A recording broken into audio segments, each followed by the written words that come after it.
there to have fun with, but they're the most high profile of the games too. Obviously today, Lee Sterling, Paramount Sports, joins us. Take a look around college and pro football with him, see what side he likes. And my mom in hour number 2, as she's got to get back on track, beginning to fall into a further deficit. So we'll see her around 2:30 and get after those wagers as we're wont to do as well.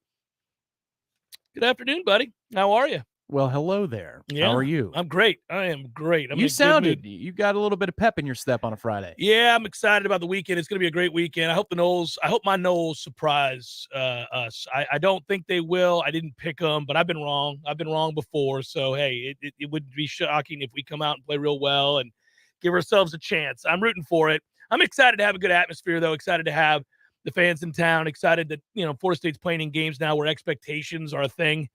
And, that's the good and the bad of it, because you meet disappointment when you have expectations that aren't met. And that hurts. But at the same time, it beats the hell out of apathy, beats the hell out of not caring one way or the other, knowing that it's highly unlikely or that it's irrelevant because you're irrelevant, that kind of thing. That was weighing on me these last few years. And I think that at the very least, Florida State has gotten to a place now. I'll give you a good example of this, Tom. I was speaking with one of my brothers. I have brothers everywhere, and one of them lives in Atlanta, and he's not an Nole at all. His 2 daughters, one goes to Georgia, one goes to Georgia Tech, and he went to USF, and his wife went to Florida. So if anything, they lean. Well, yeah, if anything, they lean towards the University of Florida. But he doesn't hate the Noles. He's just sort of like, hey, my brother went there, I'll root for him, that kind of thing. But he doesn't. So we talk frequently. I'm very close with him, and he said, he goes, man, I watch you guys all the time. You're a much better product to watch. In the last few years, I wouldn't even text you anymore, Jeff, because I just thought, oh God, I don't have anything nice to say. I'm not going to say it. He's like, now I like watching Florida State. I texted back, why? He goes, oh, you guys fight like hell. You guys are fun. You're not there yet. You're not even close, but you will. You guys fight like hell. I'm like, and that's an objective voice. That's somebody from afar who doesn't care about that outcome. He's a huge college football fan. He's just kind of like, yeah, man, you're a fun team to watch. You guys are back fighting again. It's good to see.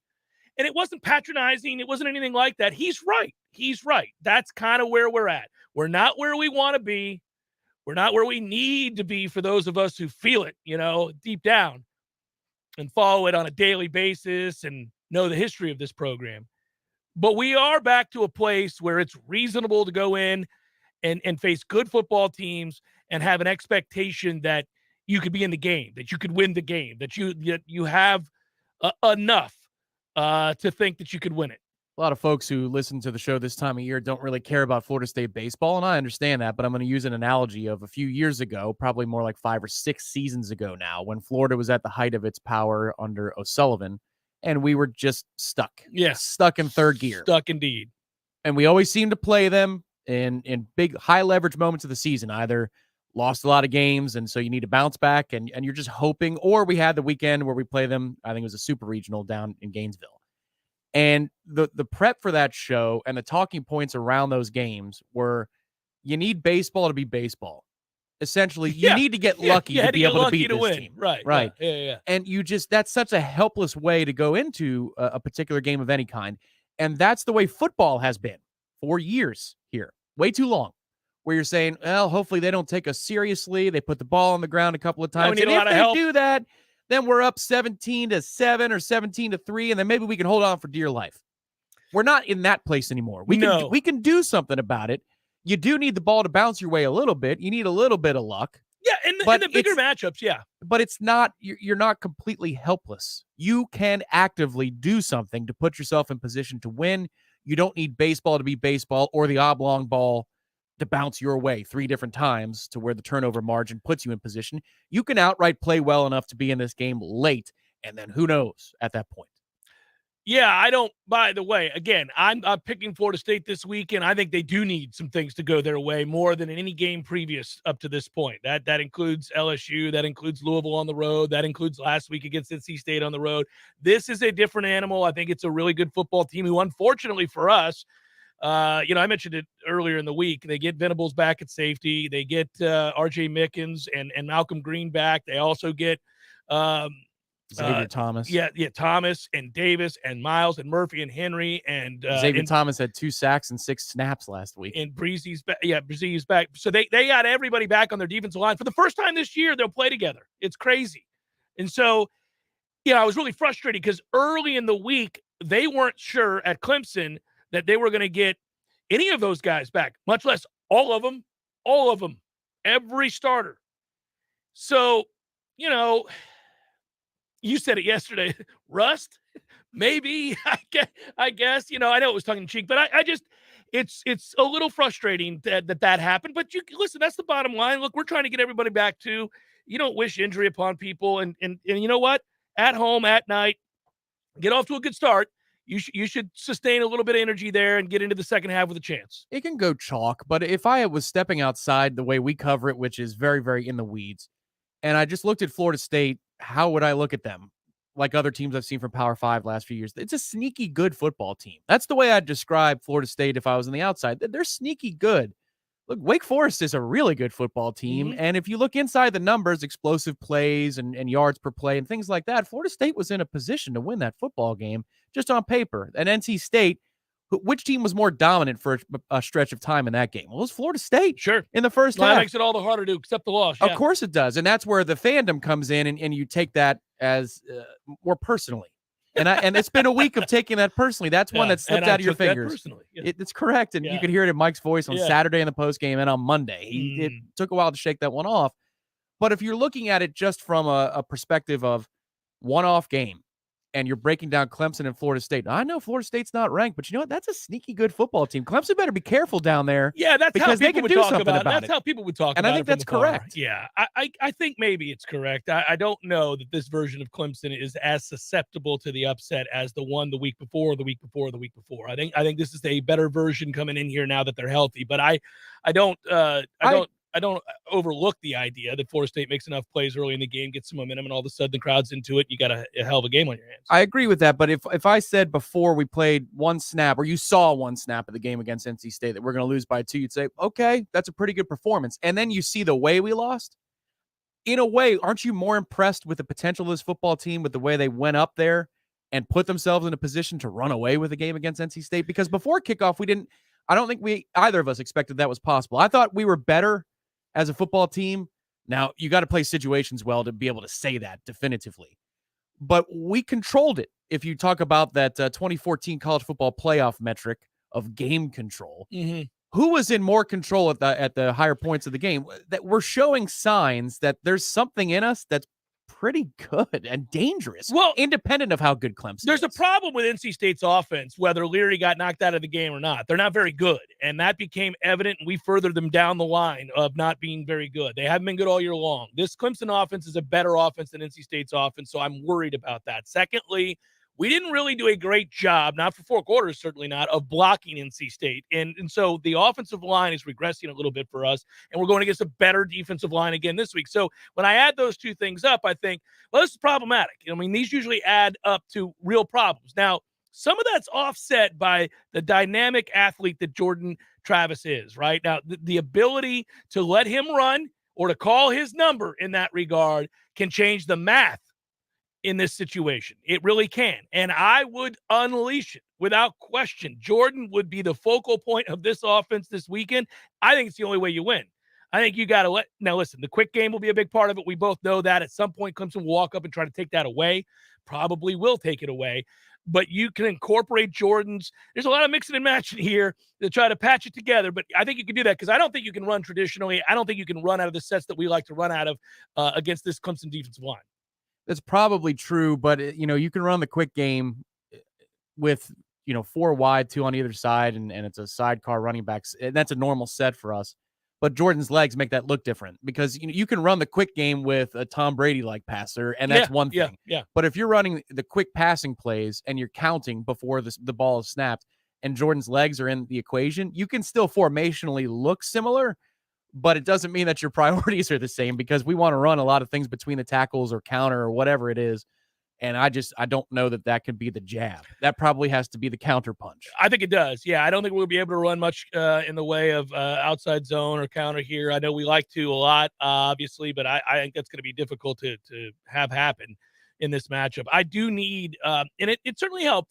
There's no doubt getting Robert Scott back last week helped. He played well, and they need him to continue to play well here. I need a little bit more out of Jazz, who's, I don't know that he has anything else to give me. So that's a bit of a problem. And it is interesting to note what happened with Emmanuel and how that rotation occurred. I know they said it was a planned rotation.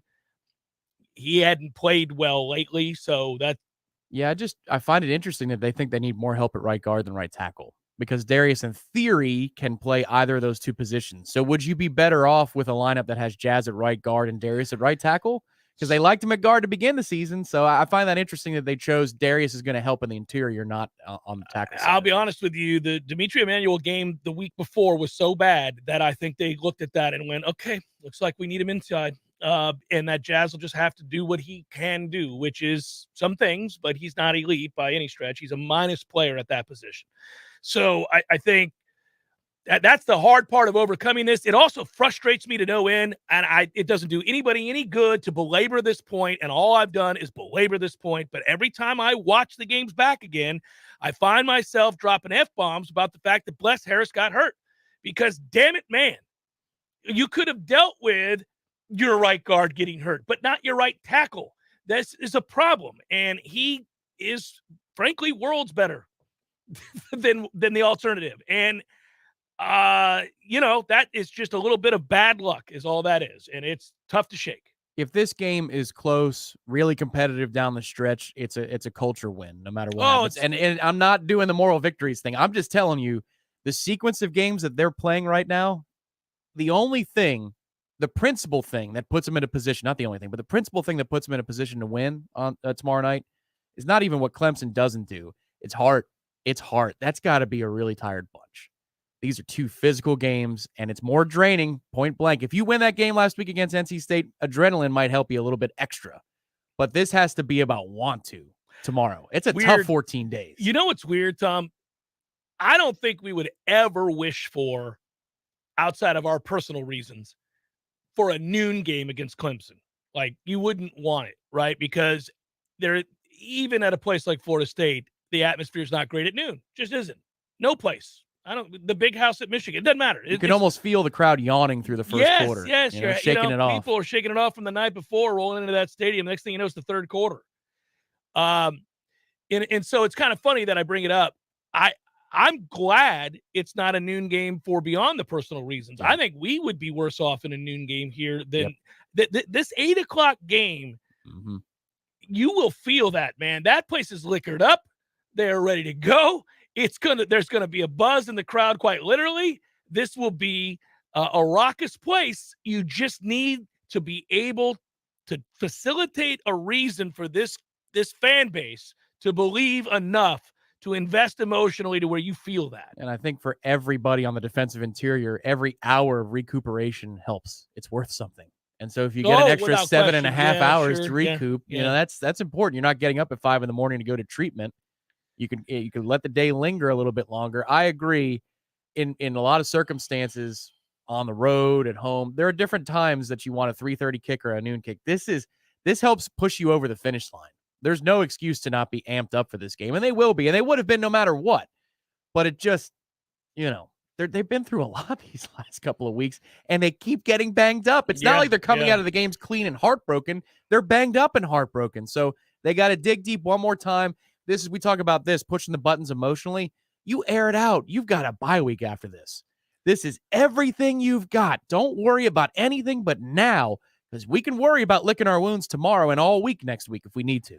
Without question, you got to air it out. This is it, man. This is, if you're going to salvage something of a 3-game stretch that was always going to be difficult and not one in which you're favored but one game, and even then, I think that might have been a mistake from Vegas. I mean, Wake Forest is legitimately good. But anyhow, that said, we were underdogs against NC State. We're underdogs here at home against Clemson tomorrow night.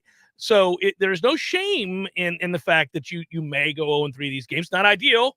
It is frustrating. It's all of those things. I agree with you. But you can lay it on the line here because you got Georgia Tech off of a bye is your next game. You ought to be able to win that game. I don't care that Georgia Tech's playing better lately. You're a better football team than Georgia Tech. You have a lot more to play for. You'll be coming off the bye. You should be reasonably healthy at that point. Knock on wood, nothing happens on tomorrow night. But, I mean, the guys that haven't been playing Only if nothing changes will nothing happen tomorrow night.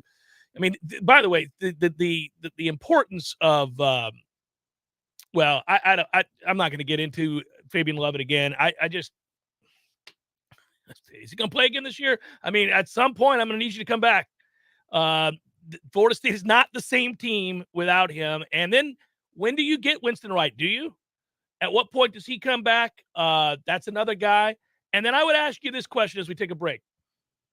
I think that we're getting really close. And I know I may be violating some of the stuff that I have talked about in the past where I don't like us to do this. It's gotten us in trouble in the past. It's led to physical detriments and mental hang-ups. Are we getting close to starting Julian Armella on the right side? Because I think after this week, we may be. Yeah, I don't know this is the day you I'm not talking about tomorrow. Yeah. No, that'd be crazy. That's a toughie. Hey, son, get out there against Clemson. Yeah. Good luck with that. I will say that what I saw this week in practice, for the first time, you know me, I've been very reluctant because I'd rather win the war, not the battle, for this man's career. I agree, but he's different, and we've talked about that. They might, those two things could be aligned here shortly if he continues to have good practices, because he's showing signs of the valley is not so deep and the peak is still really good. So it could be, but he is 6'6", 320 pounds with great feet. That's different than the clay we've had to work with in the past.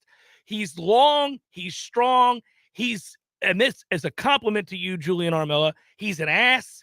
There's a lot of things about him that you absolutely adore for a tackle, for a lineman in general, for a football player. And for what this scheme calls for, getting guys on the move. Yes, they'll have to tell him to slow down. I'm telling he's too fast. He gets there too quick in preseason camp and some of these drills are running.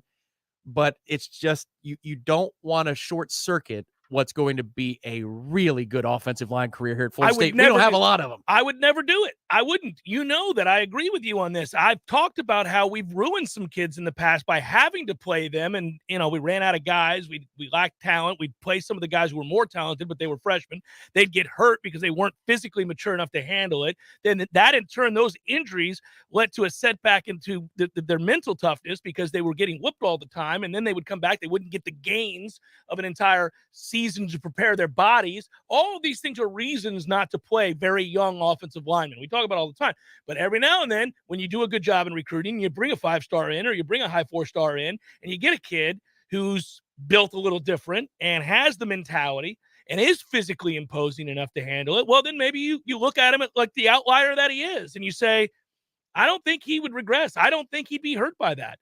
And he may be that guy. And Georgia Tech is a good opportunity, one way or the other. Somebody's ass in that game, probably. And if he doesn't, so what? You still retain the shirt, and you can play against Louisiana, and that's that. Yeah. But you can decide. Think Georgia Tech is an excellent place on the schedule to give it a go. I just think we're falling off pretty quick over there on the right side. I know I've been a broken record about this for 3 weeks in a row, but man, I when we go back and watch games, I get tired of watching what we have over there right now. Well, I think they didn't run as many pulling action plays because they're scared to death of them not getting there in time. Correct.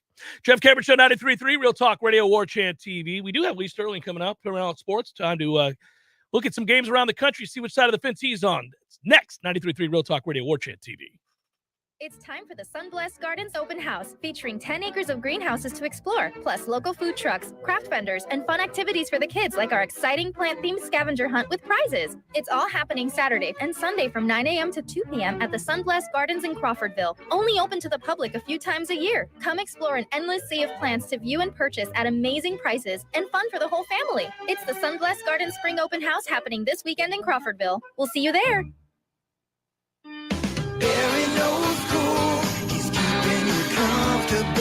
This is Kyle, Service Manager from Barano Heating and Air. Schedule an appointment from your mobile device to learn about our Total Comfort Service Program. With guaranteed same-day service, 15% off necessary repairs, and $25 berry bucks to use towards air filters and other products. Turn to the experts at Carrier and Barano Heating and Air. Any day, anytime, anywhere. Online at baranoac.com. Florida license CAC 1816-186.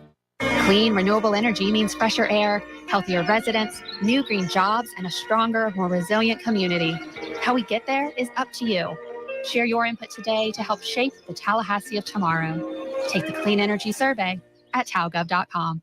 Hi, this is Justin Colvin, founder of the Medicare Help Desk. I routinely speak to seniors who are overwhelmed by the multitude of coverage options available to them. That's why I created the Medicare Help Desk radio show. Tune in every Sunday at 11:30 a.m., where I provide clear answers to all your questions about Medicare. Sellers Tile does it better for business owners, contractors, designers, and homeowners. Better design ideas, better quality tile, carpet, and hardwood flooring, better mosaics, ceramic, and vinyl solutions. And Sellers makes it easier with their amazing showroom and first-class professionals. Maybe it's time to get Sellers working for you on Capitol Circle Northeast, just north of Mahan Drive, or online at sellerstile.com for better style, quality, and design. Go with Sellers in Tallahassee. Call 656-8453. Imagine for a moment that you are completely weightless with zero gravity. All of your worries and stress melt away. Your mind stops racing and you fall into a profound state of pure relaxation. This is available to you right now at Tallulah Delta 8 Plus Floating in Railroad Square for just $50. These state-of-the-art floating pods are unlike anything else you've ever experienced, and while you're there, you can shop for some of the latest and greatest CBD and Delta 8 products on the market. Natural pain management, stress relief, and better sleep are all at your fingertips at Tallulah. Tell them Jeff Cameron sent you, and thank me later. Football at El Jalisco, football at El Jalisco, what a combination. It's a great big celebration. It's football at El Jalisco. I can dig it. Who's playing? Oh, man, everybody. The ACC, the SEC, all the C's, and even the pros. The Bucks, the Steelers, the Giants, the Cowboys. Wow, far out. You bet, man. When the game is on, it's on at El Jalisco with incredible specials on everything from frosty cervezas to salty margaritas. Does Margarita know? Dios mío, not again. The best place to watch the game is El Jalisco. College, pros, Monday night, Thursday night, you name it, El Jalisco is football headquarters. And with 5 Tallahassee area locations, there's probably an El Jalisco right around the corner right now. We all want more energy, more strength, more results. Well, welcome to Orange Theory Fitness as you take a step towards feeling more alive today. Backed by science, Orange Theory's heart rate monitored workout is scientifically designed to keep heart rates in a target zone, spiking metabolism and increasing energy. Orange Theory Fitness is a one-of-a-kind group personal training workout resulting in more energy, visible toning, and extra calorie burn for up to 36 hours. Experience a more vibrant life today with Orange Theory Fitness. To find out more, go to orangetheoryfitness.com. Jeff Cameron Show is a production of the Warchant.com Multimedia Network. Check out Warchant.com today for the latest news inside Florida State athletics. That's Warchant.com. Now, back to Jeff on Real Talk 93.3.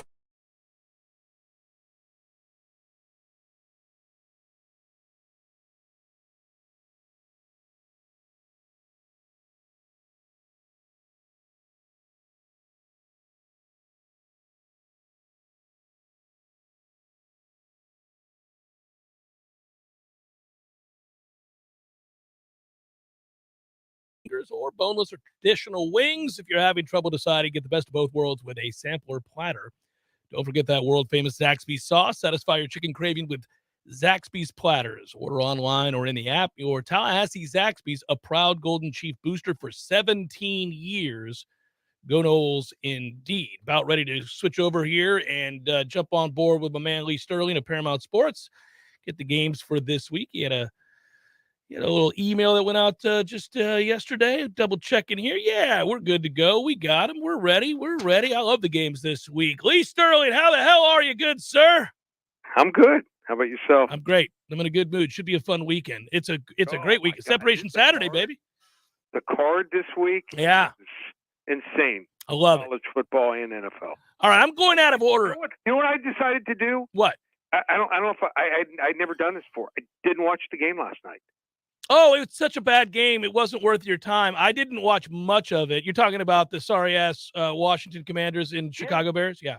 Yeah, after last week, I said, you know what? I'm wasting time. Yeah. So yeah, I took my wife out to dinner. Good for you. Took the dog, sat outside. Oh, yeah. By the water, and then came home. When the game ended, I had been doing some work, watched it on YouTube. 18 minutes it took to watch the whole game. Hey, buddy, 12-7 screams from the mountaintop. that it wasn't worth your time even watching the condensed version? No, but I've got to watch it, for my business. But yeah, you know what? If the game doesn't interest me, and I'm watching it, and I'm usually doing other things, doing some work, but I just decided this is a waste of time. They're going to put bad games out there, and then on top of it, when the games are on Prime, I can't do live betting. They're behind like 50, 60 seconds. Yeah. The in-game live bet is brutal for you in that situation. By the way, it is fascinating to I watched the first quarter and a half, and it was only because I was having a laid-back night and I was writing. I had to do some writing, and I look up, and every time I did, the Bears were inside the 5, not scoring. I mean, it was the dumbest thing ever. They have a ball hit a helmet, go straight up in the air. Now, I've made some mistakes as a quarterback.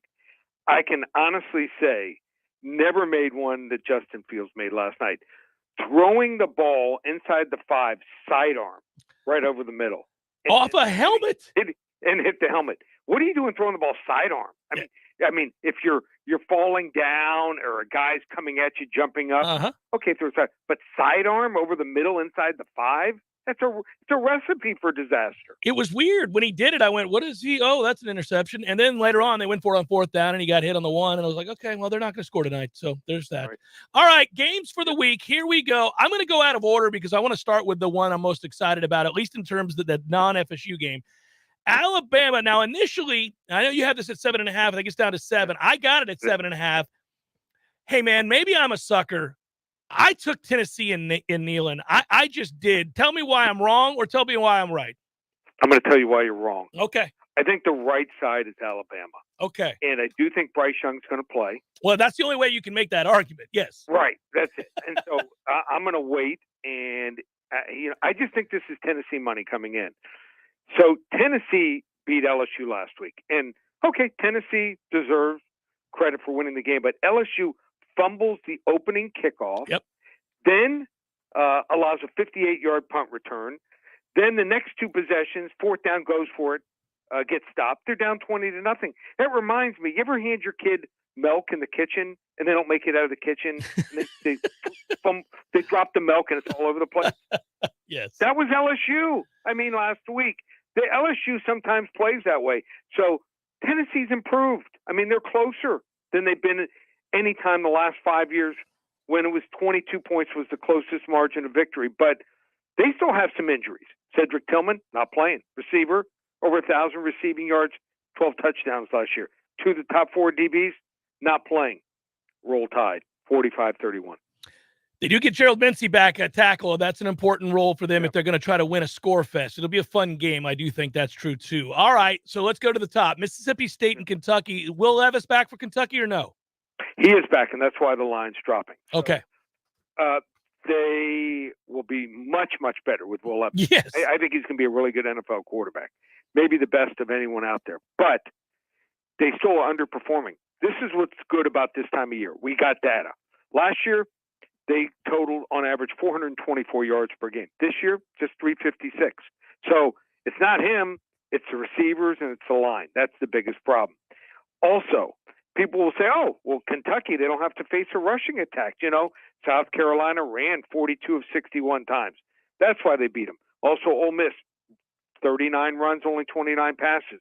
Yeah, Mississippi State throws it almost 67% of the time, but they are short, high percentage throws. They use it like a running game. I like Mississippi State, 34-23. 34-23, fun game. Again, Ole Miss minus 14.5 against Auburn. Auburn's a mess. They're reeling. We've talked about this at length. The Harsin watch is on. You giving the 14.5 here? I don't know how he didn't get let go of his coaching duties last week. If they lose by 2 touchdowns, this is it. So I'm saying, okay, maybe they'll rally. I'm always looking at both sides of the coin. How can a team win? Well, I think the way to victory if you're playing Ole Miss is you got to get some interceptions from Jackson Dart. Well, Auburn, only 1 interception this season. Well, you got to control the ball. Well, Ole Miss doesn't need time of possession. Last week, 52 points, 591 yards, and only 18 minutes in time of possession here. You know what? Sometimes you got to lay it if you want to play it. Ole Miss, 41-17.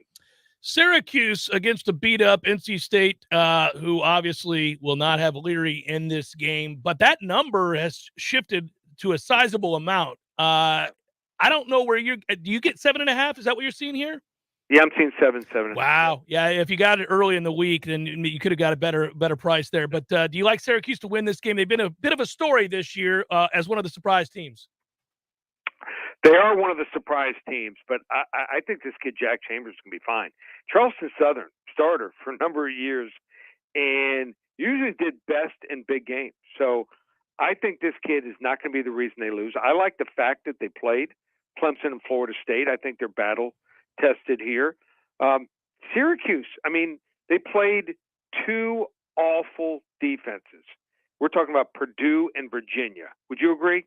Bottom 20, 25? Virginia's especially. Purdue's defensive line's not bad, but go ahead. Yeah, but it's the back seven, not good. Yeah. So those two teams, they only average 4.7 and 5 yards per snap. That's not going to be good enough.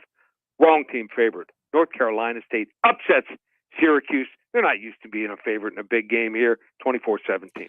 Finally, our game. Here it is, Florida State and Clemson. Road game for Clemson at night, given 4 to the Noles, who I'm not sure are healthy enough to win this game, but maybe. What say you? What did you think the line was going to be when it came out? I thought it'd be a touchdown in favor of Clemson. Yeah. I'm kind of surprised that it was as low as it was. FSU's a lot more competitive this year than they've been the last 3 years. We know that. They're a better team. They're moving in the right direction. I just don't think they're good enough yet. That's what I believe. And let's look at some numbers. DJ Ugalele, last year, 55% completion percentage at this time, 9 touchdowns, 10 interceptions. This year, completing almost 65% of his passes, 14 touchdowns, 2 interceptions. Their offensive line last year was horrific. I think that they're, competitive this year. And Will Shipley, inside the red zone, I mean, one of the best running backs this year. Doesn't get enough credit here. Clemson's won 6 straight in this rivalry. They make it 7 here. I think they win this game 31-17. I think I chose 34-20 Clemson, so we're pretty much on the same page. 2 touchdowns. Yeah, I hope I'm wrong. Game of the week, Florida and LSU. Florida's favored there. How can folks get it, Lee? Just call 800-400-9741. Give them the game for free. 800-400-9741. We're on a 37-19 run last 5 weeks. You notice I didn't give out the Miami game. Yeah. Are you done yet with them? If they don't win this week, Virginia Tech's awful. Virginia Tech's terrible. Yes. Terrible. If they don't win the game, they should pack it in. So they want to get involved. Great week. Everything's going on. Baseball playoffs, we're 7-2. Hockey, start off, we're 4-1. UFC card this Saturday, and I have a very rare 245-unit selections. Our biggest play we've given out this year has been a 40-unit play, 2 45 units, 1 in college, 1 in the NFL. Go Saturday and Sunday. We're 51-18 on these the last decade. Just 247 Locktober. Use coupon code SAVE100. $247 for 3 weeks. ParamountSports.com. I'm going to text you the games right now. As soon as the game starts, Jeff, on Saturday and Sunday, feel free to text, tweet them out, and let's go. Let's have a big week. Well, I'm glad you're giving them to me because I was just about to say, you've got my phone number. Let's go, brother. Be well, man. I wanted you to grovel a little. Well, there, I just did. Okay. Be good, brother. Be good. All right, buddy. All right. You take care. See you later. You too. Lee Sterling, Paramount Sports. By the way, Hendon Hooker's first start for the Vols in week 3 of last season. Since that time, he's 12-5 with 41 passing touchdowns. That's 20 more than Virginia Tech as a team in that time. He's thrown just 2 interceptions. That's 19 fewer than Florida's thrown in that time, by the way. Through 5 games this year, he sits atop the SEC in nearly every passing stat. That includes he's 3rd in total yardage, 4th in touchdowns, leads the conference with a 179.5 passer rating. It's interesting. It's a different animal with Alabama's defense. I think there's a misnomer about Alabama's defense. They're actually quite good. No team has reached 375 total yards in a game against Alabama yet this year. Now, that probably would have been different. Yeah. Texas probably would be in the upper 400s, lower 500s if Ewers doesn't get hurt. Right. And they are top 30 defense in explosiveness allowed. That's a huge component. But now, is Bryce Young 100%? I will say this. If for some reason they have to start Jalen Milroe, they'll get killed. Tennessee will beat them like a drum if he starts. But if Bryce starts. So don't play it until you know. On. Yeah. Maybe around 2:30 tomorrow. Hold on with that one. Neyland is crazy. I've been to a game there. It is fun. Unlike the big house at Michigan, which is boring and flat and spans out instead of up, it's not an atmosphere at all. There's no intimidation factor, zero at Michigan. People talk about it all the time. It's ass. But you go to Neyland, now that's a real atmosphere. Incoming text from our buddy Mike. And I'm just letting you know, it's all right. I love Mike. And, I have nothing against Michigan. I'm indifferent. They don't matter to me.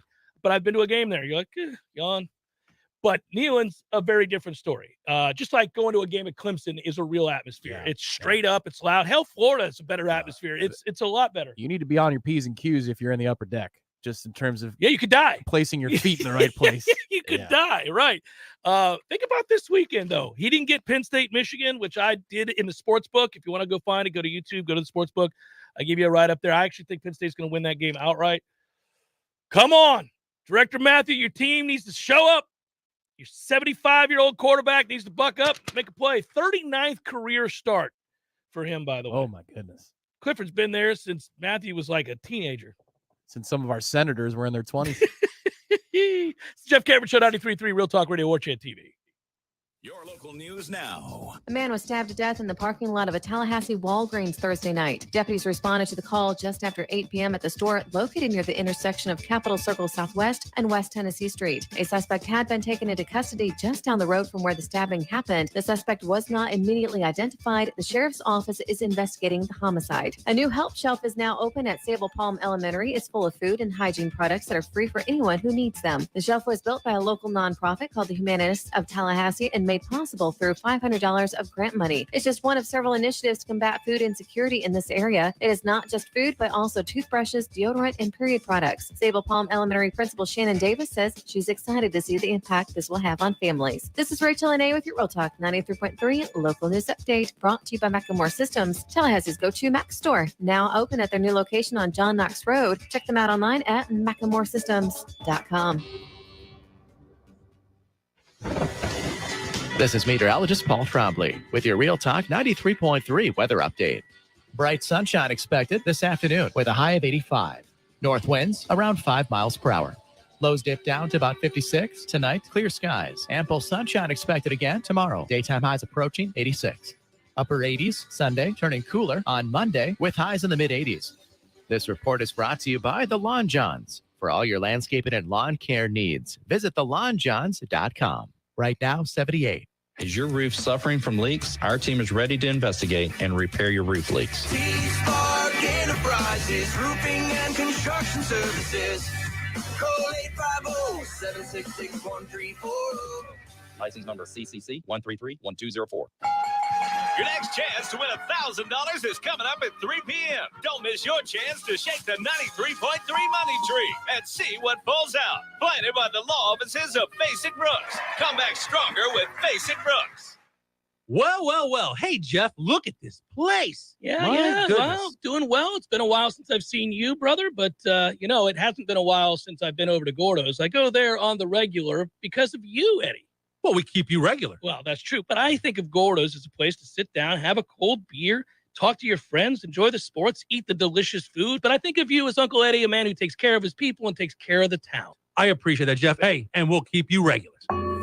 Gordo's, bringing the flavor and flair of Cuban food to Tallahassee since 1996. Hey, Matt. Yes, Greg? Do you know all the different ways that you can listen to Real Talk 93.3? There are several. So we've got realtalk93.com. You can go back and listen to all of our shows in the podcast section. That's right. You can also listen on our app as well. Search Real Talk 93.3 and look for the red microphone and download our app. Never go anywhere without us. And of course, you can always listen right on the radio. Well, they are listening. Are they? If they're hearing this commercial, then they're listening. That's true. I hadn't thought about that. The Greg Tish Show, Monday through Friday, 6 to 9 a.m., only on Real Talk 93.3.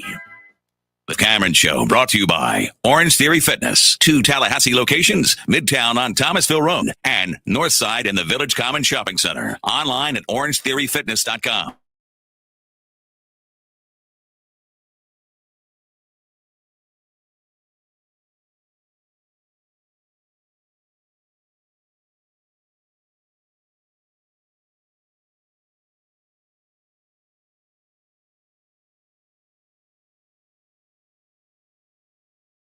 in Orlando, and I was very, very young, and it was a great show. And by the way, it's one of only 2 shows I've ever been at where I got nervous.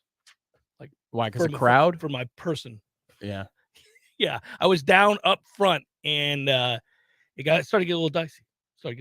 That happened to my wife in a show she went to years ago where she passed out because of the pressure against push, the yeah. rail. Yeah, and she said a bouncer saved her life, picked her up and That's what they do. brought her over. They do. They pick you up and move you around. Yeah. This wasn't quite that, and I was able to kind of swing elbows and get out of where I was. But the first court storming against Duke in 2006, the first of 2 that night. Don't confirm the Grinch's fears by saying that you feared for your safety. What? You remember Duke? You remember the head coach who you call him complained? the Grinch? Oh, man. Yeah, he's a clown. Kind of looks like a rat, but yeah. Well, there you go. I mean, I feel for my safety. Yeah. No, I just did because I'd never been in a court storming before, and I didn't realize that's what that was all about. So this drunk loser in front of me, if he loses his balance, I'm done. That's what I realized is, that's, you know what? Yeah, you're too dependent on others. I'm too dependent on other dumb people. So I'm just going to hang on the outside for the second court storming. That's what I did.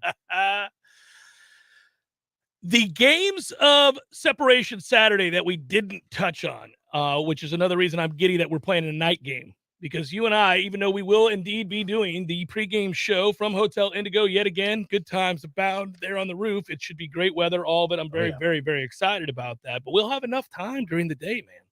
You got a noon Penn State, Michigan kickoff. You've got Alabama, Tennessee at 3:30. Oklahoma State, TCU, sneaky, great game out of the Big 12 at 3:30 as well. The NC State Syracuse game is also a 3:30 contest, which I think you would admit we're kind of interested in. Oh, very much so. Yeah. So that too is a fun game.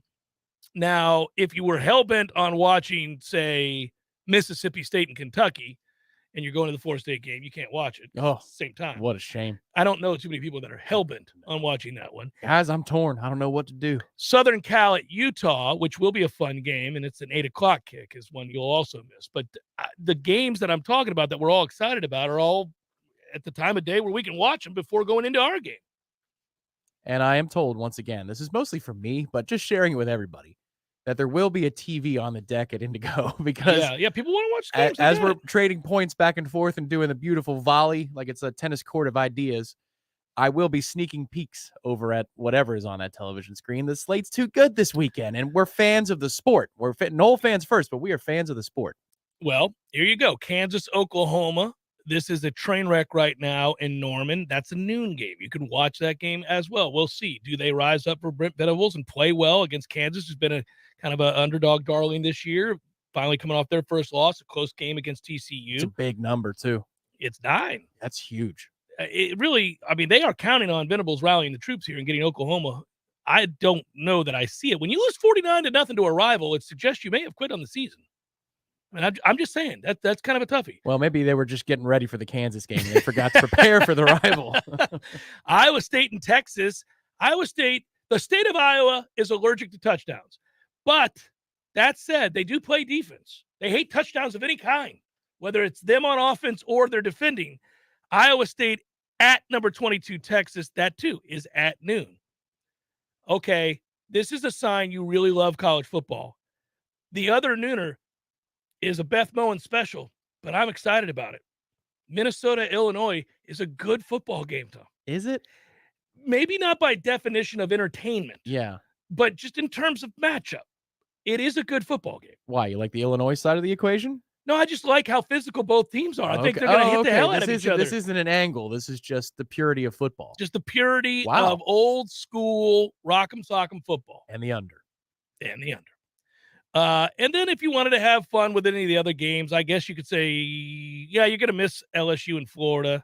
Whoopie-doo. You're going to miss, I was going to watch Stanford Notre Dame. So LSU Florida is what, the night? 7:00. The SEC game? SEC Network game, I mean? Yeah, it's an ugly game, SEC Network. But I think Florida will win that game. But LSU is interesting. Yeah, I don't know. They're starting to get figured out there. Offensively, they're a mess. They're a bit of a mess, and at some point, the inability to have a drop back pass game. It seems very much like that's what Brian would like to get out of the offense. And at some point that really catches up with you, you got to be able to We said it last year. That's the beauty of Jordan Travis's season. Last year, there were moments in time where he did some things, but we never consistently had a drop-back pass game. Well, you can only get by with tricks and gadgets and running around for so long. You got to be able to run an offense. Just talking to Director Matthew about this during the break, but the one thing about this offense, and it's one of the strengths of it, is that it's player agnostic in a sense. Wherever the matchup is, that's where you want to go with the ball. And that's a good thing. And it empowers a quarterback. It develops the quarterback quickly. And helps receivers stay engaged. Right. Yeah. But wouldn't this be a game where you go players and not Coach plays? just got done talking about players, not plays. I mean, Johnny, this is a game for a lot of targets and a lot of blocks for Johnny. He has to be, if not the featured piece, Jordan's involved in that, of course, but he's got to be top 2 or 3 where you say, man,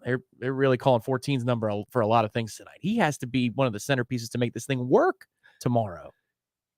Yeah, I kind of look at this game, like all big games, as games where you have to rely heavily on your stars. So one of them, I keep waiting to come back, and that's on the defensive side of the ball, and it's well documented, and we've been talking about it. But offensively, I put the game on Jordan's back, and obviously if Jordan's going to win you the game, he's going to have to do it running and throwing, but throwing, Johnny Wilson is the guy that you're throwing to. Now, it's always interesting to talk about the receivers. They're much better than they were a year ago.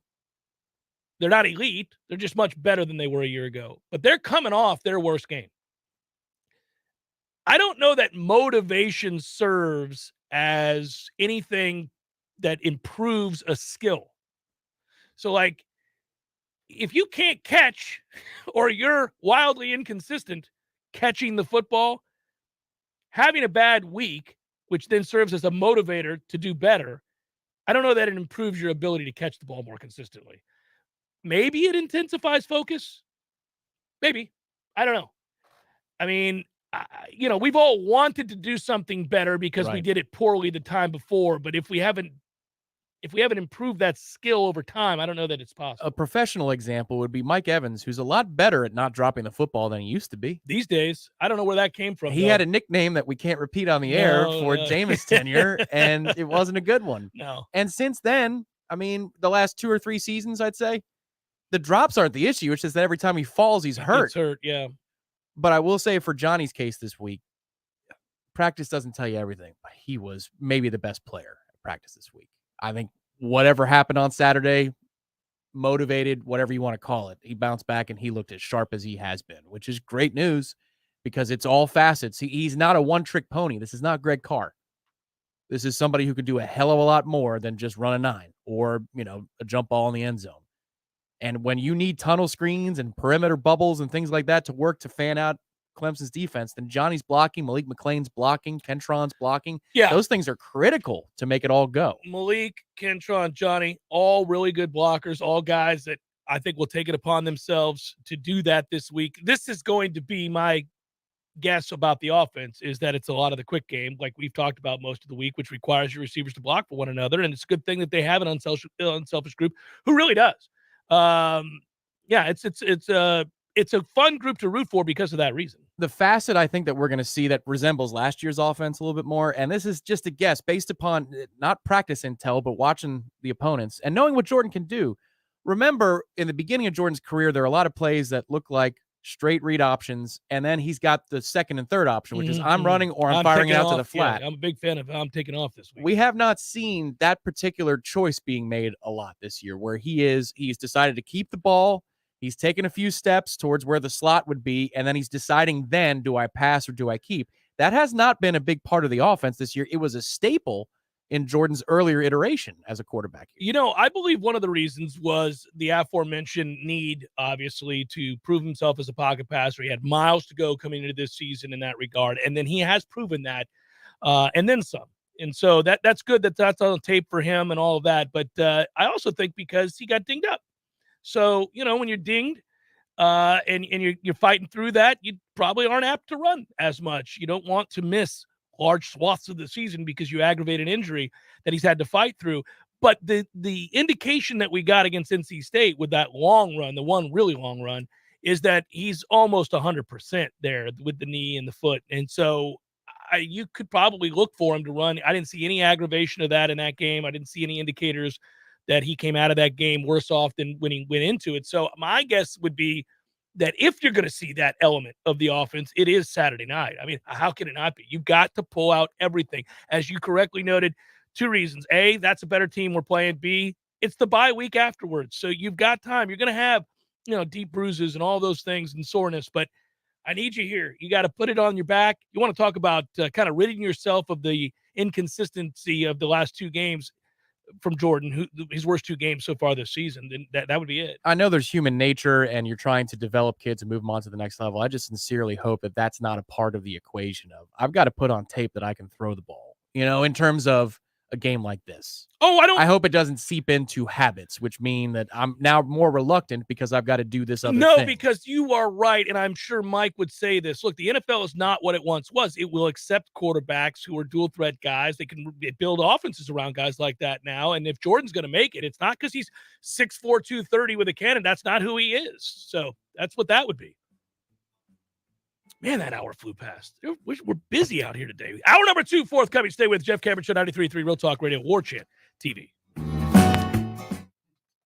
Our partner, ISF Inc., is a national management and IT consulting firm located right here in Tallahassee, Florida, solving the future for state governments through strategy, process, and technology. As a trusted advisor for state governments, ISF knows the importance of defining a clear and detailed strategy. Our friends at ISF can help your organization create a strategy that sets you on a path to success. ISF, your vision plus our expertise brings your brilliant ideas to life. Visit ISF.com to learn more. ISF, solving the future. This is Dr. Shannon Lord at Finn Chiropractic. Are you sick and tired of being sick and tired? Whether you have neck pain, back pain, headaches, joint stiffness, if you're tired all the time and just don't feel right and don't feel like yourself, these are things that we can help with in our office. Take advantage of our online special offer. Make an appointment online so we can get you in right away. Come visit our website at finnchiro.com, FENNCHIRO.com, because your chiropractor loves you and there's nothing you can do about it. Every great construction project, whether it's a new addition or renovation, starts with a plan. At T-Spark, we are excited when our clients contact us to assist with that plan. Through our team of architects, draftsmen, engineers, we can help you with your project's planning and design, potentially saving costs in the long run. Whether you have a residential or commercial project, we look forward to working with you. Call us today or visit us at tsparkconstruction.com. License number CGC 1525336. You were always more than my mom. You were my role model, my best friend, and biggest supporter. You filled my days with unconditional love. And you also prepared for the day when you couldn't be here. Because of the woman you were back then, I'm able to be the woman I am now. Your planning made this moment possible. Set your family up for life. Southern Farm Bureau Life Insurance. Your friends for life. This is Andy Cohen. When I was a law enforcement officer, I devoted my life to a career of service and protection. Who's protecting you? Give me a call. 850-671-FARM. That's 671-FARM. Helping you is what we do best. Southern Farm Bureau Life Insurance Company, Jackson, Mississippi. Not licensed to do business in all 50 states. There's fun to be had every night at the Corner Pocket. Take home prizes on Trivia Tuesdays and Beer Bingo Thursdays. And kickstart your weekend with Martini Fridays. Plus happy hour runs every weekday and game day specials every time the Noles take the field. Watch all the best games at the Corner Pocket's Vegas wall. Featuring 560 inches of flat screen TV heaven. Oh, really? The best food, the best drinks, and the best place to watch all the games. Tallahassee loves the Corner Pocket. Coming up next, more of the Jeff Cameron Show. Live and local on Real Talk 93.3. WVFT, Greta, Tallahassee.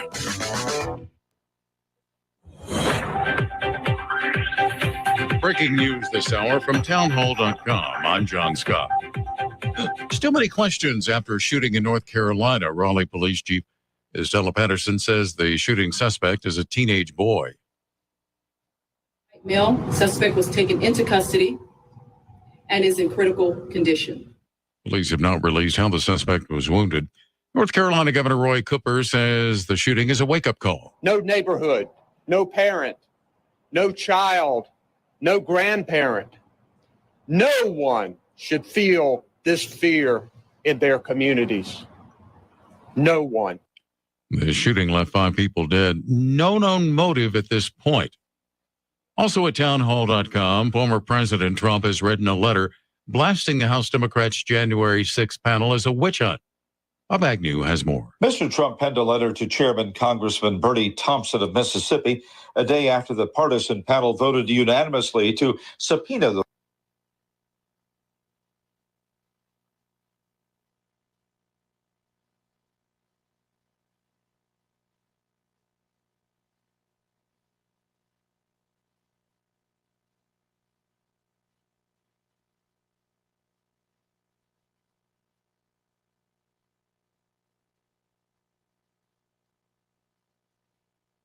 President Vladimir Putin says he thinks a mobilization of Army reservists that he ordered last month to bolster his country's troops in Ukraine will be completed in 2 weeks. The call-up announced by Putin in September has proved hugely unpopular in Russia, where almost all men under the age of 65 are registered as reservists. The Dow is down 239 points, the S&P 500 63 lower. More at townhall.com. These are tough times for everyone, so dealing with your timeshare may not be your biggest concern. But when this passes, do you still want a lifetime of payments, fees, and commitments for a timeshare you were misled into buying? Hi, I'm Chuck McDowell, CEO and founder of Wesley Financial Group. 10 years ago, I started the timeshare cancellation industry by exposing the ugly truth about timeshares and giving folks the straight facts. I've been fighting the timeshare giants ever since, so no one knows this industry better than me and my team. Today, we have saved our clients an average of $65,000 in lifetime payments. Imagine putting those timeshare dollars back in your pocket. Give my office a call today. I guarantee if we take you as a client, we will cancel your timeshare or you'll pay nothing. Call Wesley Financial now for your free information kit. 800-549-8866. That's 800-549-8866. 800-549-8866. Wesley Financial Group is not a law firm. Physical stress on our bodies can take its toll as the years go by. Whether you're looking to get back into an old sport or just want to spend more time outdoors to explore all life has to offer in our beautiful city, the dedicated team at TOC is here for you every step of the way. You can trust TOC for all your orthopedic needs. And now, scheduling an appointment has never been easier. Just visit teamtoc.com and click schedule online. That's teamtoc.com. We all want more energy, more strength, more results. Well, welcome to Orange Theory Fitness as you take a step towards feeling more alive today. Backed by science, Orange Theory's heart rate monitored workout is scientifically designed to keep heart rates in a target zone, spiking metabolism and increasing energy. Orange Theory Fitness is a one-of-a-kind group personal training workout resulting in more energy, visible toning, and extra calorie burn for up to 36 hours. Experience a more vibrant life today with Orange Theory Fitness. Find out more, go to orangetheoryfitness.com.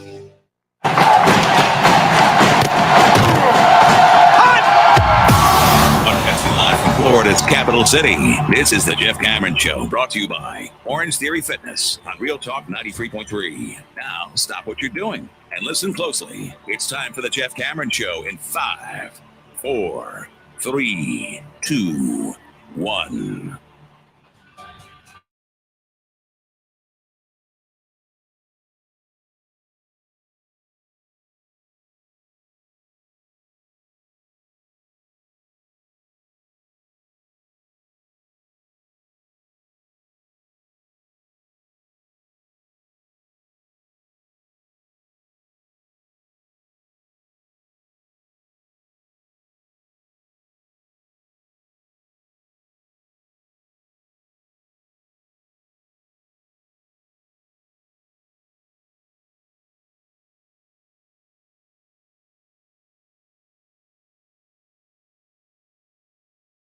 To go. By the way, if you're in town later on this afternoon, this evening, early evening, however you want to look at it, 5:30, Corner Pocket Bar and Grill, Appalachian Parkway. Myself, Corey Clark, for the happy hour show. Should be a lot of fun. Always is.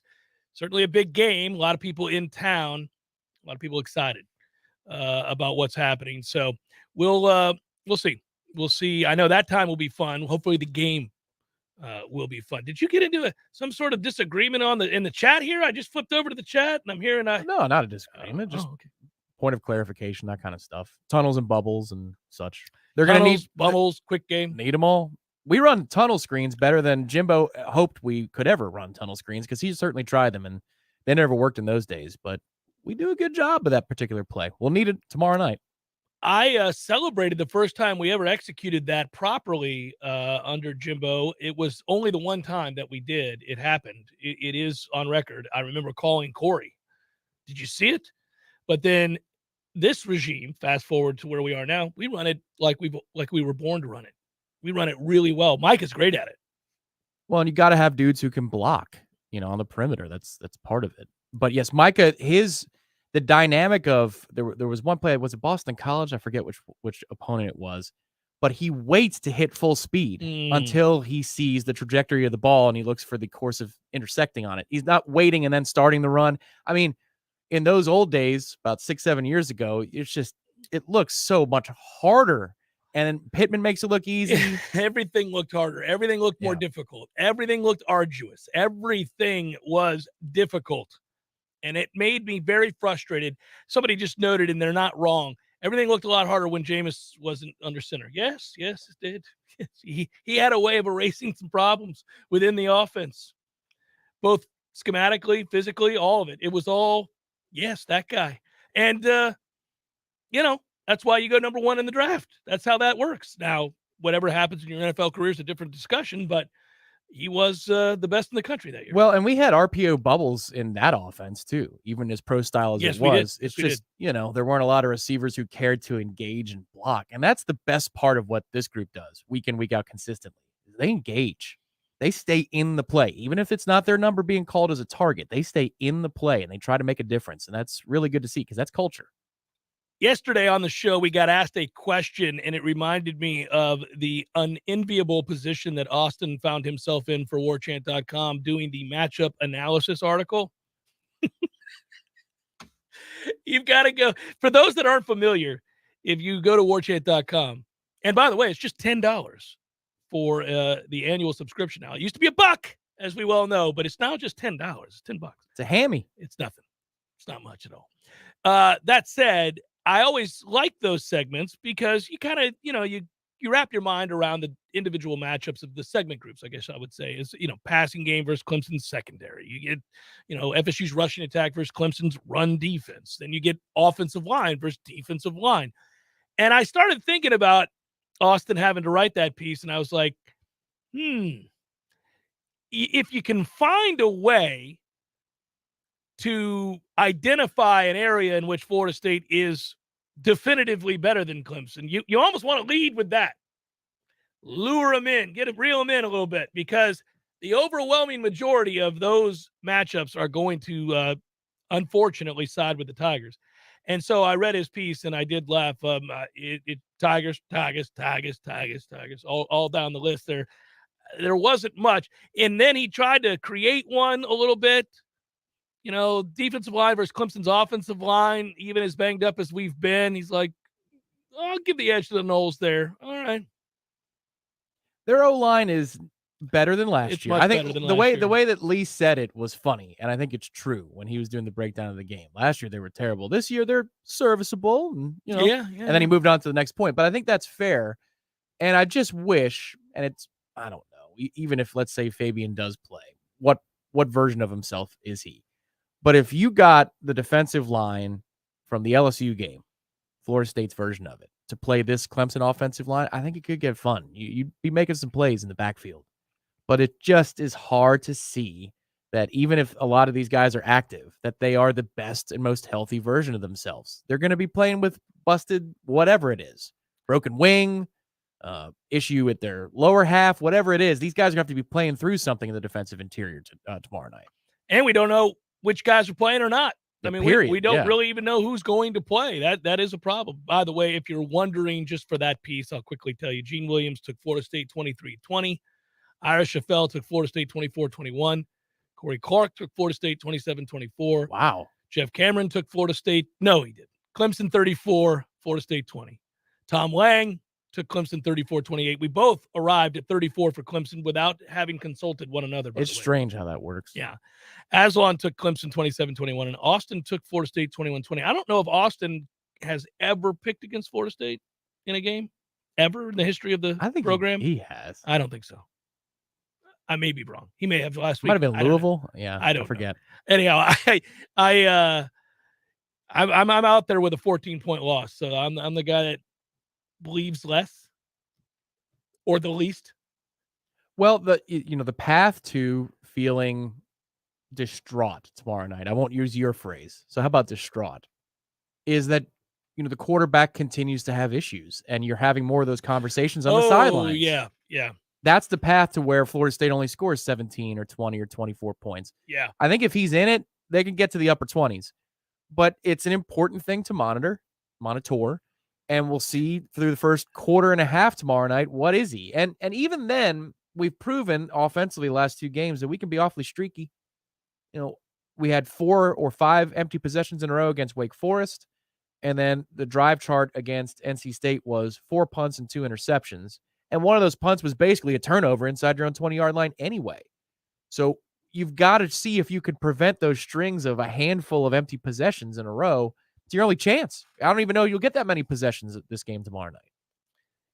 It's interesting. Shannon is in the studio today. Legendary Home Loans. More about them in a bit. But we were talking during one of the breaks, and you can look at this in a lot of ways. Obviously, we all want Florida State to win the game. We would love to see this upset. But to your point that you're making right now, we were talking big picture about what has to happen if, in fact, we don't win the game, right? What has to happen moving forward. And you can still have a great season. You really can. I mean, based on preseason expectations, everything is still pretty much on the table. If you take care of business, if you are able to get to 8 wins, and I told you before the season that if we could get to 8 wins, we all kind of agreed on this. There weren't too many people that didn't think that 8-4 was not a great season, right? They'd be very excited about it. Again, I always bring this up. Wins and losses happen for a reason. Who you lose to, when you lose, how you lose, all affects you emotionally. It affects the way you perceive a season. But the bottom line is, if we could just talk about numbers, if they go 8-4, you'll take it. Why do I bring that up? Well, you brought up Jordan Travis, and you're talking about what would really upset really the vast majority of the fan bases if we continue to regress, or he continues to take a step backwards, and we see him emotionally and visibly shaken, then that's going to be a problem. I don't foresee that happening. I think Florida State may just lose the game because they're not good enough to beat Clemson.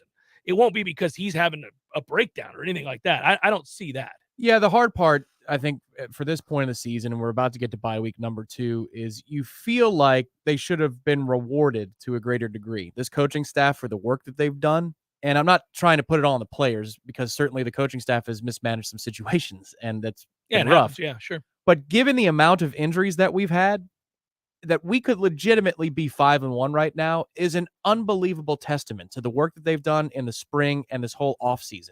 Because I wouldn't have thought it was possible to sniff 5-1 if Fabian Lovett wasn't available since the LSU game, if Robert Scott's out for multiple games, if Bless Harris doesn't take a snap against a Power 5 team this year, if Caden Lyles isn't in the rotation, and you go down the line, Jordan Travis isn't available for 2.5 quarters. Like, that's all of these things that they've accomplished in spite of that means that in truth, the ceiling was a little bit higher. If they just got a little bit luckier health-wise, you could course correct, maybe get lucky tomorrow night, win a game that you're not supposed to win. And it's kind of balanced. It's kind of justice at the bye week if you can get the win tomorrow. But if they don't, I'm going to lament the fact that they actually did a lot more work to be better than the 4-3 record suggests. They just didn't capitalize on those opportunities, and that stinks. It's why you play a season, though, because every week is another opportunity to get back on track or to be what you think you are, right? The Bill Parcells thing, you are what your record says you are. Okay, well, if we're 4-3, then we're 4-3. That's not too far off the mark. I mean, no. I think that's about right. But you can end up being 9-3 or 8-4. But you get my point, right? Yeah, I do. Had they been let's just say, normally lucky with injury luck, not terribly unlucky, that you had these positions, these specific players go down. If they had the normal amount of injury luck, then we would be here today talking about, oh my goodness. I think if Blessed What? Harris plays last week, they beat NC State. Right. I believe that. That's how bad that side of the line was. Yes, I think they would have won that game. You might beat Wake Forest as well. Maybe. I'm less bullish on the conversation around Wake Forest but as they the rest had of the guys are. But I some significant problems at tackle. Both tackle positions. I don't- Bless could have been deployed, and he helps that matter greatly. he would have helped them. I just think Wake's better than Florida State. I mean, it pisses people off to hear that. I just think Wake's better than Florida State. It doesn't piss me off, but that doesn't mean that you don't have a chance to win that particular game on that Saturday with another player You of do. merit on the field, because then you could repurpose a Jazz or a Darius Washington to the interior, helps out the Dimitri Emmanuel situation, and now you're cooking a couple of these plays that are open that you don't There's have time no doubt for. Florida State's better if he plays. I mean, I'm not arguing with you there. I don't know that it would have been enough to win the game. Yes, they had a shot to win the game anyhow. The milk has already been spilled from the injury bug, so you can't cry over it. My point is that I think they've done a lot more work than the record suggests that they've done, and a lot more good work. I wish they were more rewarded for it, but go get the win tomorrow, and then you know what? It feels about right. 5-2. It's a simple go get the win tomorrow, but that is oh, that's right. It's just that easy. Yeah, just go get the win tomorrow, guys. Yeah, that's this is of the 3 games, this is the hardest. You lost to Wake at home as a favorite. You blew a 17-3 lead at halftime at the NC State game, and they didn't have their starting quarterback for a good bulk of that second half, and you still lost the game. That is Somebody told NC State last week, just go win the game. Yeah. You know, But it Leary's is- out. Who cares? Go win the game. And they did. It's funny, though, because that is the anti-coaching staff argument. Like, I'm with you. Everybody knows where I stand on this. I believe in what Norvell and company have done. And I'm not one of these extremists in this situation that thinks that because they've made mistakes, they should be supplanted. No, you can acknowledge mistakes and note that that happens everywhere, and also look at the good and talk about the balance of that. But they did lose a game where the other team's quarterback didn't complete a pass last week in the second half after we knocked out Leary. They did obviously, lose at home to Wake Forest, and we're down significantly in that game before rallying, and it's great. You get kudos for that, but it hasn't been a perfect campaign by any stretch. There is enough to frustrate you. I get it with the fans saying, yeah, but I'm not throwing out the baby with the bathwater. It's just like, okay, well, yes, but there's also a lot of good, to your point. So if we're 4-3 after tomorrow night, I'm not panicking. Oh, all is not lost. I'm not It's just- talking about this as a lost cause. I'm saying, now, don't get me wrong. I fall under that same umbrella of wins and losses happen for a reason. Yeah. So if I'm sitting here watching 63-7 tomorrow night, Right. we might have a different talking point. Sure. But I don't think I'm going to. It just feels like if this is the front 9 of the season, you went double-double to Yeah. finish the front 9, and you were even par prior to that. or yeah. you're about to card it, against expectations, yeah. a nice little 31. Now you're making the turn at 1 under even par, and you go, This could have been so much more. I really screwed that up. But Trey would just tell you, hit the next shot, man. Yeah. Let's not lament this. It'll even itself out. Maybe you'll birdie a hole next 9 that you're not supposed to. That's not fun, Dre. We like to wallow. Maybe you'll go down to Miami and beat that ass by 21, and that's a game preseason that we predicted to lose. You get a few See of those. what I'm saying? You get a few of those pieces back over the bye week. We could be hell to deal with in the second half. 5 games would remain, and we could win all 5. Yes. And it would not be stunning to win all 5. No. There it is. That's my point. Just buckle up. Just hang in there. And maybe, just maybe, good Lord, we're having this conversation after a shocking victory tomorrow night. That's right. That'll be 6 in a That row. would be something indeed. You 10 could and score. You could score a VIP fan experience at the FSU UF game on Friday, November 25th, courtesy of Bud Light and Tri-Eagle Sales. Text Bud Light Fan 22 to 855-297-9460 for a chance to win sideline passes, hospitality passes, 2 tickets to the game, plus Bud Light and FSU fan gear. That's Bud Light Fan 22 to 855-297-9460. Make your football season epic with Bud Light. You have to be 21 years of age or older in order to enter. For complete contest rules, visit TriEagleSales.com. Jeff Cameron Show 93.3 Real Talk Radio, Warchant TV. If you're hearing this right now and you or someone you know is active military, a veteran, police officer, firefighter, nurse, or a teacher, turn up the volume and listen to this. My friend Shannon with Legendary Home Loans has a hometown hero loan program designed to make a difference to those who make a difference. When it's time to buy a new home, he will waive all lender fees for all hometown heroes. That's a $1,600 value right out of the gate. Also, if you decide to use their preferred title company for their closing, you'll be saving another $600. That's $2,200 in discounts right off the top. That's like 20 tanks of gas in your car. And today, more than ever, it's important to save as much money as you can, wherever you can. So if you or someone you know is active military, veteran, police officer, firefighter, nurse, or a school teacher and looking to buy a new home, choose Shannon Young, Legendary Home Loans, and ask about their Hometown Heroes program. Call 844-FSU-LOAN or just visit FSUHomeLoans.com. That's FSUHomeLoans.com. Equal housing lender. NMLS number 2270146.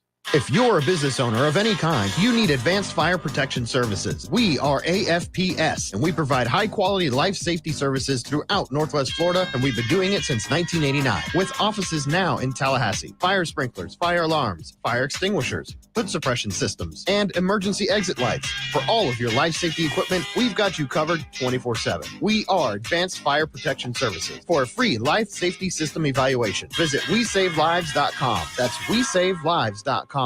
Imagine for a moment that you are completely weightless with zero gravity. All of your worries and stress melt away. Your mind stops racing and you fall into a profound state of pure relaxation. This is available to you right now at Tallulah Delta 8 Plus Floating in Railroad Square for just $50. These state-of-the-art floating pods are unlike anything else you've ever experienced. And while you're there, you can shop for some of the latest and greatest CBD and Delta 8 products on the market. Natural pain management, stress relief, and better sleep are all at your fingertips at Tallulah. Tell them Jeff Cameron sent you and thank me later.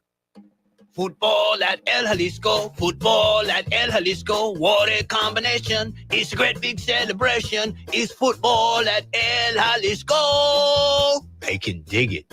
Who's playing? Oh, man, everybody. The ACC, the SEC, all the C's, and even the pros. The Bucks, the Steelers, the Giants, the Cowboys. Wow, far out. You bet, man. When the game is on, it's on at El Jalisco with incredible specials on everything from frosty cervezas to salty margaritas. Does Margarita know? Dios mío, not again. The best place to watch the game is El Jalisco. College, pros, Monday night, Thursday night, you name it, El Jalisco is football headquarters. And with 5 Tallahassee area locations, there's probably an El Jalisco right around the corner right now. The cooler temperatures are finally here. Thank goodness. Summer is now in our rearview mirror. With the cooler temperatures, we're going to need some place to warm up. Hearth and Patio can help you with that, whether it's a fireplace, a fire pit, or even warming up while you're grilling for your family. Hearth and Patio can help you with all of these. Give them a call today, 850-727-4282. That's 850-727-4282, or visit them online at hearthpatiotallahassee.com. Hearth and Patio, they keep the home fires burning, and they keep us warm. We all want more energy, more strength, more results. Well, welcome to Orange Theory Fitness as you take a step towards feeling more alive today. Backed by science, Orange Theory's heart rate monitored workout is scientifically designed to keep heart rates in a target zone, spiking metabolism and increasing energy. Orange Theory Fitness is a one-of-a-kind group personal training workout resulting in more energy, visible toning, and extra calorie burn for up to 36 hours. Experience a more vibrant life today with Orange Theory Fitness. To find out more, go to orangetheoryfitness.com. The Cameron Show is a production of the Warchant.com Multimedia Network. Check out Warchant.com today for the latest news inside Florida State athletics. That's Warchant.com. Now, back to Jeff on Real Talk 93.3.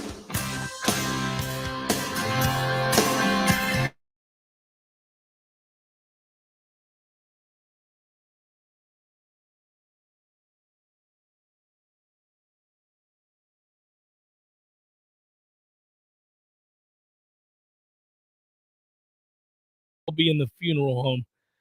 Ian, keep it together. I didn't even issue the cat. Cat 5. Back-to-back losses kind of dampen the mood for the Cat 5. And the fact that we're not exactly playing for a place to win the division, Missed it. All right. What did I miss?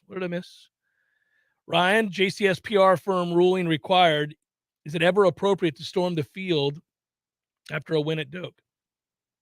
So I was down on the field after a win at Doak. I saw somebody else in the chat mention this earlier during that conversation, that they were in the background on Tennessee Street in the Democrat, the picture that was posted. My buddy Eric Jacobs was as well.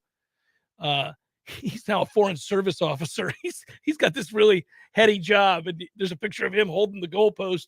So I was down there for that. That was a long time ago. That was the 90s.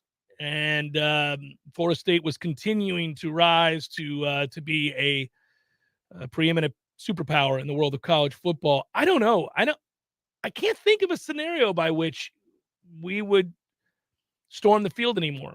I mean, when you've won 3 national titles and you had 14 consecutive years of finishing in the top 4, when you've been, I bring this up a lot. Florida State in the last 40 years, 50 years of college football is one of, and in some categories, the most successful programs in the country. I don't know that it warrants ever storming the field. I can't think of a win, not even tomorrow night, obviously. When would you do it? Yeah, I don't know of a scenario by which to do it because I wasn't here in the 90s for those field stormings. So I've never known a field storming. So no. And it's been 15 years since I was an undergrad, sadly. So yeah. No, I don't think so. I don't think there's a time that we would storm the field. And we ought not. To answer the question from Ryan, JCS PR firm would tell you, no, man, no. I'll give you an example. We got so good and so consistent. I say so good. We got to a place where we were consistently good in basketball that I would get annoyed when our fans stormed the court. And everybody called me an old man for bringing it up on the air when I said, stop doing that. We win big games all the time. We finished in the ACC's top 5 years in a row. There was a stretch where we were one of the 2 winningest teams in the ACC period. Conference play over the last 4 years. Why are you storming the court? We beat Duke all the time these days. What are you talking about? Stop doing it. I think the closest example in my time since I've been here since 2006, maybe the Florida game in 2010 was the candidate. Maybe the 31-7. And we were down on the field for that, you and I, and it was fun. Because it was a purge, there was a cathartic moment. It was here very you cathartic, go. yes. Like we had broken from the shackles of suck. If not that day. Yeah, we had a lot of time to build up to it. Yeah. It was a chilly afternoon. Had that touchdown pass in the corner of the end zone. You and I witnessed the dysfunction on the sideline with Florida. That was it was a soft blue sky in Tallahassee that evening. Oh, it was just gorgeous. You remember who were the offensive linemen, the 2 brothers that ended up playing? One played for the Steelers. The Pouncey twins. Yeah. They were big fans of the murderer. Yeah. So the one Pouncey told Urban Meyer in front of us, F off. That was the best. Yeah, that was incredible. Tom writes, go Noles, go Bills, heading to Miami for the weekend, finally get to watch football again. All right. I've got the Bills winning that game, by the way. Woo! Bills Chiefs, right? That should be a lot of fun. I would also note that, sorry, Florida man in Texas, if we play our best and luck swings our way like LSU, we can win. The nerves are starting to build here in Texas. Go Noles. I'm not nervous because I don't have expectations of victory. Uh-oh. Yep. Doesn't mean we can't win. No, but there is a calm in your voice. I get nervous when I think we're going to win, and there's a lot to lose if we don't. I don't think there's a lot to lose here. That's going to piss people off. I'm just telling you, I don't think there's a lot to lose here. I'm tired of losing to Clemson. I'm tired of not being good enough to beat a team we used to beat like a drum for eons. I'm tired of not winning the Atlantic. I'm tired of not winning the conference. I'm tired of not being a player in the college football playoff. I agree with all of that. That's fine. I can acknowledge it. Yes, I'm tired of all of that. But our current reality suggests that this isn't a game where you stand to lose a lot as a program if you falter and lose a game as an underdog to a better football team. You don't. Which is why, like Leo in the shrink's office in The Departed, my hand steady. It is. I'm not nervous. I will tell you, I'm excited. I love Saturday nights at Doak. I love when there's an atmosphere like we're capable of. We've been over there before where you get chills. I mean, I've been fortunate enough to be over there for 40 years. There are any number of times that I can tell you that I've gotten chills in that stadium. going back to the 80s. 40 years. Yeah, 40 years. I hate saying it out loud. But yeah, I've been over there in moments, whether it be 1987, whether it be, I go back. I can talk about these moments where you feel it. You kind of, whoa, this is different. It's what you're going to hold on to your whole life. You'll love it, and at least in terms of your sports memories. But that's always cool to experience. It never gets old. But there's a difference between eagerly anticipating that, embracing that, celebrating that, and also expecting to win. I don't expect to win. If they do, it's a pleasant surprise. I think you kind of agree with that. Yeah, it would not be a shock, but it would be a pleasant and welcome surprise. Yeah. Yeah, I didn't say it'd be a shock. No, I'm there have been moments where I've said on the airwaves over the last 5 years that it would be shocking. Yeah, this would not be a shock, but it would be warm and welcome, and that would be a wonderful post-game show to do. Oh, look at that. Isn't this a delightful evening? Good evening, everybody.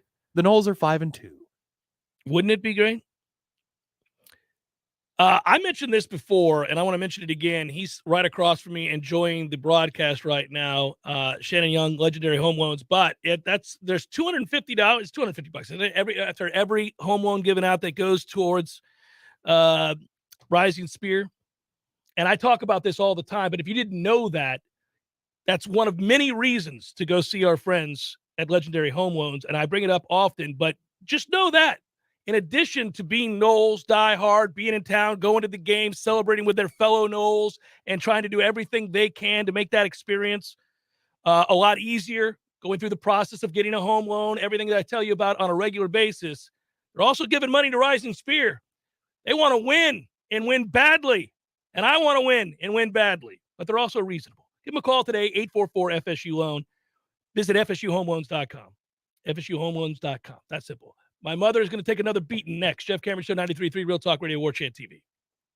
Your local news now. The Tallahassee Police Department arrested a man pulling on car door handles and attempting to burglarize them if they were left unlocked. Officers responded to the 1300 block of Castleknock Court Saturday morning around 3:30 due to burglary reports. Soon after the officers arrived, they located the suspect and found a stolen stun gun and other evidence. According to TPD, the suspect was arrested and taken into custody. Tallahassee police say a suspect is in custody for a bank robbery last month. Police say 26-year-old Demetrius Williams robbed the Synovus Bank at 1881 West Tennessee Street on September 15th. At first, he told the bank teller he was there to open a new account, according to investigators. Then, Williams handed the teller a note which instructed that an undisclosed amount of money be handed over. The bank teller followed the instructions on the note, and Williams got away with the cash. Officers tracked down Williams, and he was taken into custody with the help of U.S. Marshals. This is Rachel N.A. with your Real Talk 93.3 local news update, brought to you by Macklemore Systems, Tallahassee's go-to Mac store. Now open at their new location on John Knox Road. Check them out online at MacklemoreSystems.com. This is meteorologist Paul Trombley with your Real Talk 93.3 weather update. Bright sunshine expected this afternoon with a high of 85. North winds around 5 miles per hour. Lows dip down to about 56. Tonight, clear skies. Ample sunshine expected again tomorrow. Daytime highs approaching 86. Upper 80s Sunday, turning cooler on Monday with highs in the mid-80s. This report is brought to you by The Lawn Johns. For all your landscaping and lawn care needs, visit thelawnjohns.com. Right now, 82. Let's be honest, we all have way too much stuff. Maybe your storage closet is full, your garage is full, or the guest bedroom is a mess. Call Southeast Portable Buildings, 580-6400, or visit them online at southeastportablebuildings.com. Your next chance to win $1,000 is coming up at 3 p.m. Don't miss your chance to shake the 93.3 money tree and see what falls out. Planted by the law offices of Basic Brooks. Come back stronger with Basic Brooks. Well. Hey, Jeff, look at this place. Yeah. Well, doing well. It's been a while since I've seen you, brother, but, it hasn't been a while since I've been over to Gordo's. I go there on the regular because of you, Eddie. Well, we keep you regular. Well, that's true. But I think of Gordo's as a place to sit down, have a cold beer, talk to your friends, enjoy the sports, eat the delicious food. But I think of you as Uncle Eddie, a man who takes care of his people and takes care of the town. I appreciate that, Jeff. Hey, and we'll keep you regular. Gordo's, bringing the flavor and flair of Cuban food to Tallahassee since 1996. Hey, Greg Tish here along with Matty Rowe. And you can listen to us Monday through Friday, 6 a.m. to 9 a.m. on Real Talk 93.3. Matt, we give away a couple things each week. Just a few. We got the Florida Farm Bureau Insurance Wheel of Food. We have Give Me a Second, where we play a second of a song and you guess that song. And we also play FLA or Nay. We have a lot of fun Monday through Friday, 6 a.m. to 9 a.m. on The Greg Tish Show. Think that's enough? We can talk about our feelings. That's a lot. The Greg Tish Show, Monday through Friday, 6 to 9 a.m., only on Real Talk 93.3. The Jeff Cameron Show, brought to you by Orange Theory Fitness. 2 Tallahassee locations, Midtown on Thomasville Road, and Northside in the Village Common Shopping Center. Online at orangetheoryfitness.com.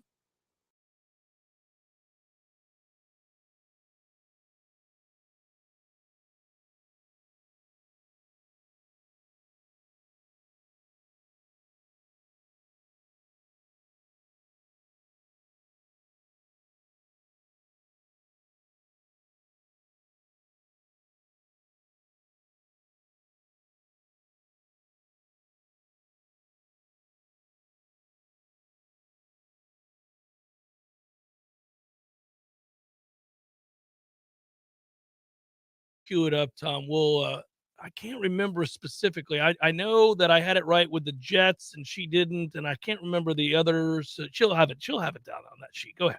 And now for another edition of the Family Pick. Nick. Go to your room! Ma, the meatloaf! Take it away, Jeffrey. All right, Mom. So how many games behind are you to me?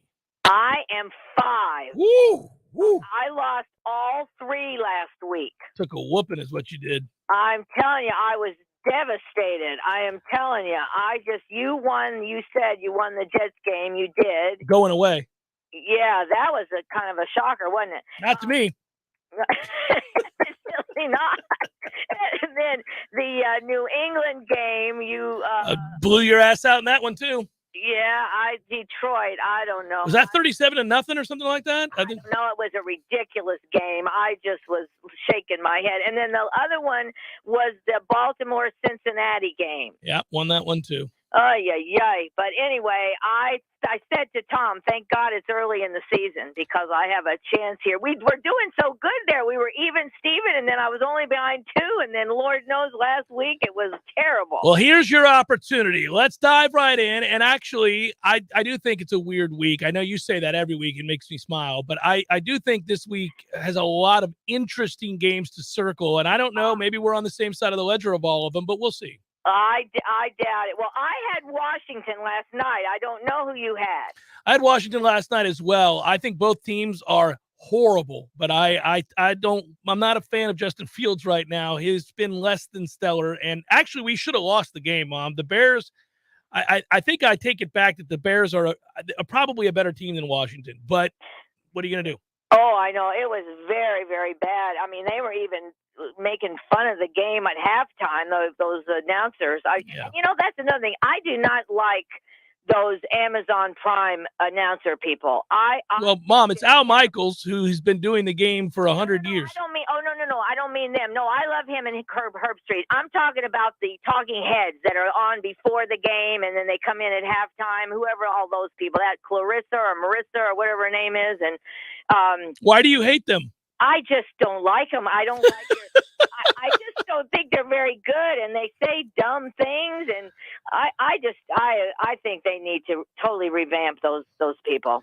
Well, I don't ever watch the pregame show, so I have no idea what they say. And I don't watch a lot of these Thursday night games on Amazon right now because so far they're just giving us the worst games of the week. I know, and the worst talking heads. Yeah, no, I do not. I'm trying to think now. The guy from Dallas is on there. Well, we don't have to vet it, Mom. Let's get to the games. Okay, yeah. Well, anyway, you need to watch it so you can see because I think you'll agree with me. Okay, San Francisco at Atlanta. I'm taking San Fran. Me too. New England at Cleveland. Yeah. Oh, man, this game really gets me. I think this is going to be a goodie, but I took Cleveland. I took New England. So we. Okay. All right. Yeah, I got New England here. I think Cleveland's defense, though, and it's at Cleveland. I know you don't think that matters, but I think it's going to be a goodie. Well, I hope you're right. I'd like to see good football. The Jets are at Green Bay. I do think that's a good game. Yeah, me too. I took Green Bay. I don't know if Green Bay's that good, but I took them. I think the Jets on the road to get the upset. Okay. Oh, Lordy. I'm all over the Jets this year. Jacksonville at I like the coach. I know. Jacksonville at Indianapolis. Oh, I'm taking Jacksonville. I'm going to take Indianapolis. We are off to a start, aren't we? Here we go. Oh, this could go really bad, or I could make up all my games in a week. You could. This will be interesting to hear your next pick. Minnesota at Miami. Yeah, I'm going to take Minnesota. I think this is a toss-up game. I really do. But I think without Tagliavola... Just say Tua, Mom. Tua, yeah, that's easier, isn't it? Well, anyway, I think without him, they're not as good. So I took Minnesota. I took Minnesota as well, although I'm not as excited about it. Cincinnati at New Orleans. Yeah, isn't that funny? I think that's not a very good game. I took Cincinnati. I'm going to take New Orleans. Oh, my God. Here we go. I don't think we've ever had this many different. I think both those teams kind of stink. Baltimore at the Giants. I know that. That's a goodie. That game is another. It is a good game, actually. It is a good game. I know. I thought it. I took Baltimore, but I think the Giants could win. I took Baltimore as well. Tampa Bay at Pittsburgh. We both took the Bucks. We did. Carolina against the Chargers. Yeah, I took the Chargers. Yes, you did. Arizona at Seattle. I think this is another game that is a head scratcher. I never know who Seattle's going to be. I don't know Arizona. I took Arizona. I am so torn on this game. These two teams both stink as well. I know. I'll take Seattle. Oh, my God, Jeffrey. Here we go. Here we go. I love it. This is not good. I don't like this week at all. Buffalo at Kansas City. What a game, huh? Yep, best one of the years. Man, that is a game to beat all. I took Buffalo. Me too. For revenge. Me too. Dallas at Philadelphia. That's another good one. I took Philadelphia. Me too. Denver at I think I screwed up earlier, didn't I, guys? Yeah, you should have corrected me. I had Carolina and I said the Chargers. It was the other LA. It's the Rams, but we're both taking the Rams anyhow. Yeah, I took the Rams. All right. Yeah. Denver at the Chargers. My apologies. Yeah. Oh, I didn't. I know. See, I didn't even catch that. Okay. And then now we got the 49ers. No. Denver at the Chargers. Oh, we didn't pick that yet? I'm sorry. Yeah. I took the Chargers. I did too. And that's it. That's all. What about 49ers at Atlanta? It was the first game we picked. Oh, and I took the 49ers. Me too. Oh, okay. I beg your pardon. We skipped right over it. Yeah, we went straight to it. I mean, it was the first one. We just were like, yep, nope. We took San Francisco and moved on. Oh, my gosh. Now, we have got, let me see how many we've got different. 5. 2, 3, 5. Is that what, oh, my gosh. Oh, yeah. Oh, I'm going to be a nervous wreck. You should go. Mom, you should go. You never do this. But just to have fun with it, because we have 5 games that are different, you should take it to a local watering hole that has, the NFL Sunday ticket and watch all the games at the same time. You can have a blast. Oh, I could. Oh, my golly. That's an idea. Well, I don't know. Oh, my goodness sakes. I'd be get you a good Chardonnay, Mom, and sit back and watch the football. People would be looking at me like, what's wrong with that crazy woman screaming and hollering? Yeah, well, they'll say maybe she's a gambler. Oh, my Lord. That'd be a riot. Well, you never know. I kind of doubt it, but what time are the Bucks on? Do we know that? Yeah, we know that the Bucks play at 1:00. Oh, okay. All right. I like that better. I don't like to have to wait all day. Because you get nervous as if you're participating. I know. It cracks me up. I absolutely do get nervous. Bye, Mom. Love you. All right. Good luck with Clemson. Thank you. All right. Love you. Love you. Bye-bye. Bye-bye. There goes Mom. She's nervous. She's flustered. There's 5 picks that are different. That's pretty close to what LaMarcus Joyner once said, which was good luck with that Clemson. Yeah. Do we still have my Suck at Clemson sounder? It's somewhere, yeah. See, we haven't needed to use it because we haven't beaten them since 2015. We had requests from all of those moons ago that maybe when we come back we can have fun with it and use it. But I forgot that I swept last week. By the way, you got to give me some credit here. It's awfully bold to take the Jets on the road at Lambeau. It's bold. Absolutely. Yeah. I think they may be the better team. When I watch Green Bay, I watch a defense that I thought was going to be very good, which hasn't been. And I don't see any weapons at wide receiver. There's a guy, and they got a couple dudes, but Yeah. nobody's. Yeah, Lazard's a dude, and Dobbs is okay. Yeah, but there's nobody that you're like, oh. Meanwhile, I mean, if you Sauce might win Rookie of the Year, he's been one of the best corners in football, and that's a game changer, especially going against average receivers. They get Wilson back; they're not bad. I agree. I'll be honest, I'm a little thrown off because right outside the window, some dude is just going to town on some hedges, and there aren't many hedges out there. He's been there for 10 minutes. Yeah, where that was going concerned me very briefly. There's a dude outside going to town. I was like, where's he going? What is happening here? We've almost made it through the Friday show. There's not this much grass in the city that he's been out here just hovering for the last 10 minutes. Oh, man. We'll come back, wrap it up. We'll look at those probables as well. Jeff Cameron Show, 93.3 Real Talk Radio, Warchant TV. Wooden Glass has been taking care of families since 1945. Experienced, reliable professionals who offer only the best, like Wooden's top-of-the-line bath enclosures. Eye-catching storefronts are a specialty at Wooden Glass, and they provide precise installation. Wooden Glass, Tallahassee's first family in glass. Online at woodenglass.com. Call 850-222-5781.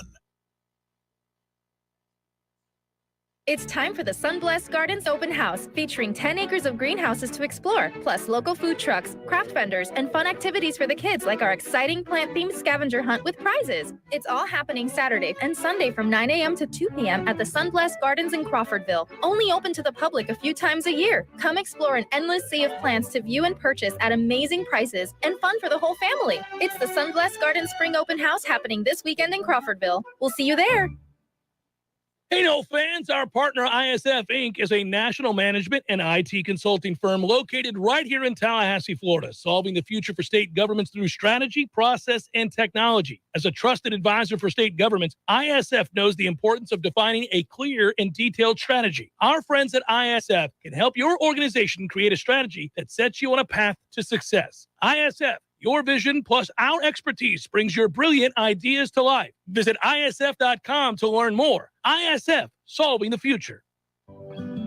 You were always more than my mom. You were my role model, my best friend, and biggest supporter. You filled my days with unconditional love. And you also prepared for the day when you couldn't be here. Because of the woman you were back then, I'm able to be the woman I am now. Your planning made this moment possible. Set your family up for life. Southern Farm Bureau Life Insurance. Your friends for life. This is Andy Cohen. When I was a law enforcement officer, I devoted my life to a career of service and protection. Who's protecting you? Give me a call. 850-671-FARM. That's 671-FARM. Helping you is what we do best. Southern Farm Bureau Life Insurance Company, Jackson, Mississippi. Not licensed to do business in all 50 states. There's fun to be had every night at the Corner Pocket. Take home prizes on Trivia Tuesdays and Beer Bingo Thursdays. And kickstart your weekend with Martini Fridays. Plus happy hour runs every weekday and game day specials every time the Noles take the field. Watch all the best games at the Corner Pocket's Vegas wall, featuring 560 inches of flat screen TV heaven. Oh, really? The best food, the best drinks, and the best place to watch all the games. Tallahassee loves the Corner Pocket. Show brought to you by Orange Theory Fitness. 2 Tallahassee locations, Midtown on Thomasville Road and Northside in the Village Common Shopping Center. Online at orangetheoryfitness.com.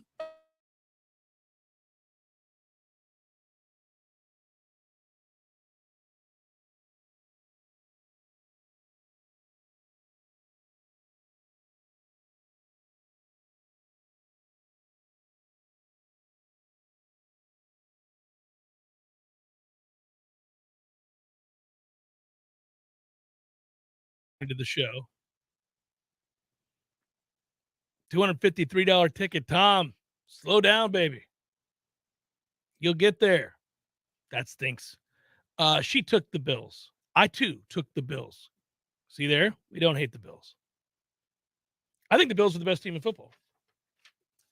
I agree with you. And that offense looks like it's on a mission this year. And it's a lot of fun to watch when a team is doing that, especially when, the NFL is designed for that not to happen and you're still capable of stuff like that. They're good, man. They're really good. They're fun to watch, too.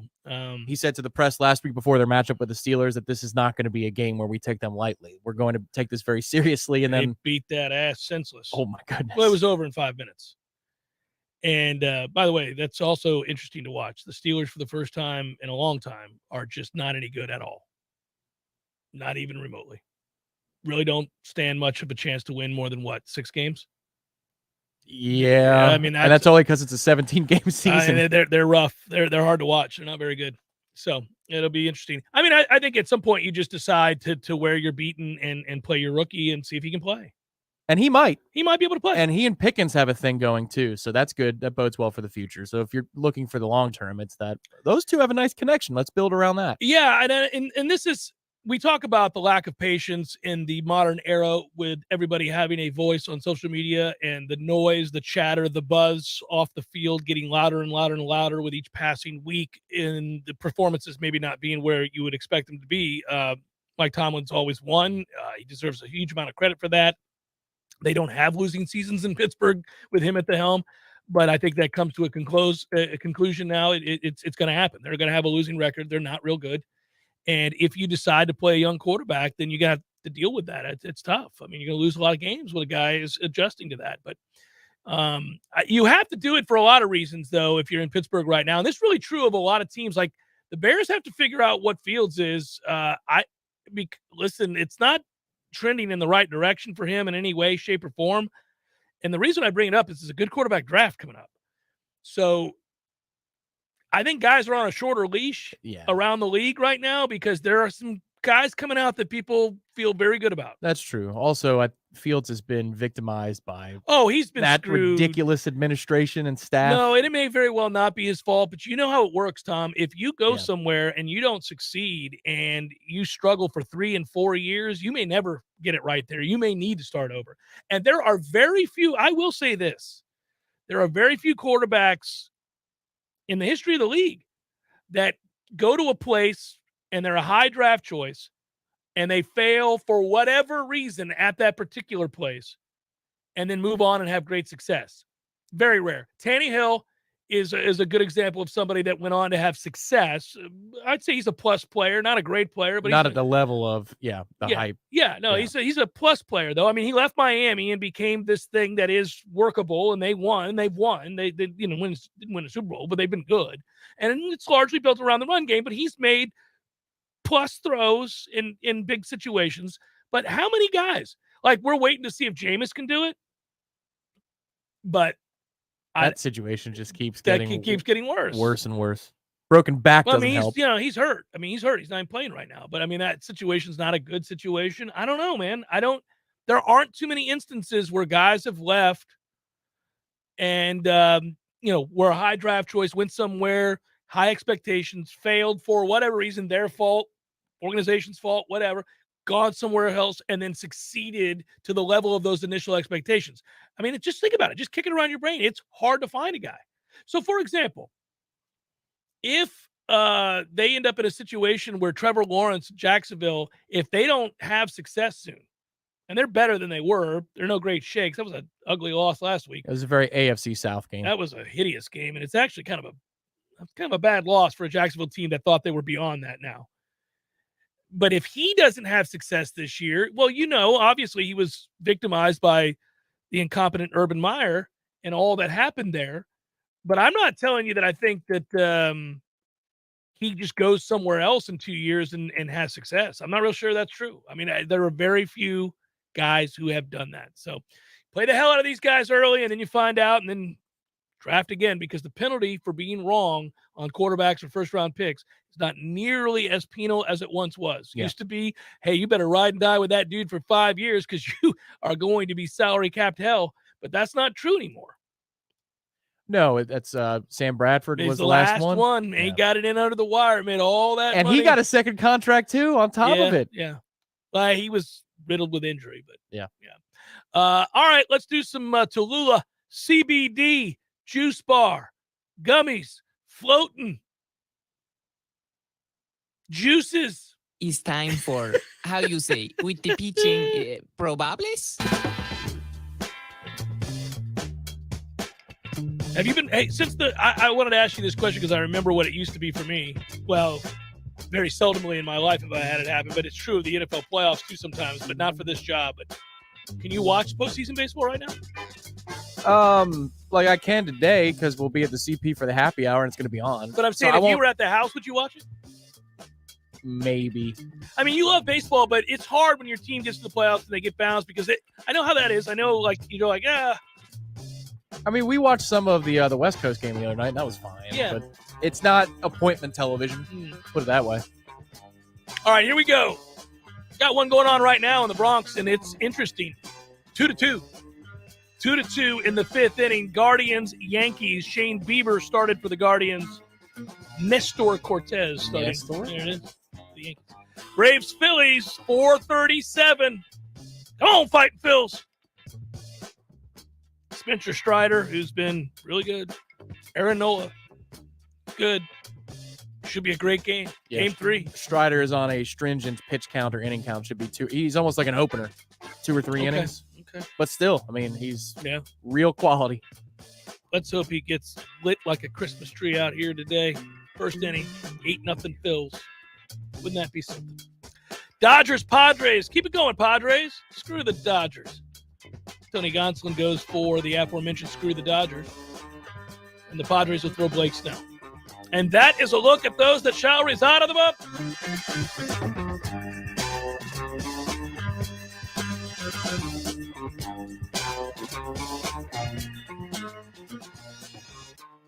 I was looking at a number. Where is that number? Yeah, Sean Clifford, 39th career start. That's right. Just J.J. McCarthy's 5th career start. So that could be a good advantage for Penn State. Where is it? 17th in line yards. Yep, Michigan's defense has been good against the run, but they haven't faced somebody who runs it like Penn State runs it. Yeah, I'm gonna pick against Michigan because J.J. McCarthy just doesn't sound like a winner of a quarterback. That name, that sounds like a slot receiver. That does not sound like a quarterback who's going to be winning Maxwell's and Heisman's. I love that you just went out there and said, this is not based scientific at all. No. I just don't like the guy's name. J.J. McCarthy ain't that dude. Now, might be that here comes dude. freezing cold takes. Yeah, you're yeah. Well, you don't post it on Twitter. Just say it out here and you'll be all right. Yeah. But I mean, right? The name, that doesn't strike fear in your heart. J.J. McCarthy? He's gotten better as of late, but he's not. He still looks like a very young quarterback. That's what he looks like. He could be a 2-guard off the bench. And shooting threes all day? Yeah. Annoyingly so? Could be the J.R. Smith type. You know, that kind of player who, don't let J.J. McCarthy get hot. Oh, well, we lost tonight. We lost game 3. JJ's out here. Because you're thinking of J.J. Redick is why. No, I don't know. It just has that. It has the flow to White it. JJs seem to be able to shoot. I'm just telling you. Just like any white JJ out there can probably shoot. JJ Stokes was a good receiver, and he wasn't white. That's true. It's just JJ McCarthy. Oh man. I know you guys wanted to know before we sign off, so I'll go ahead and give you that update that you're starving for at the Zozo Championship, where I have a lot of money on the line.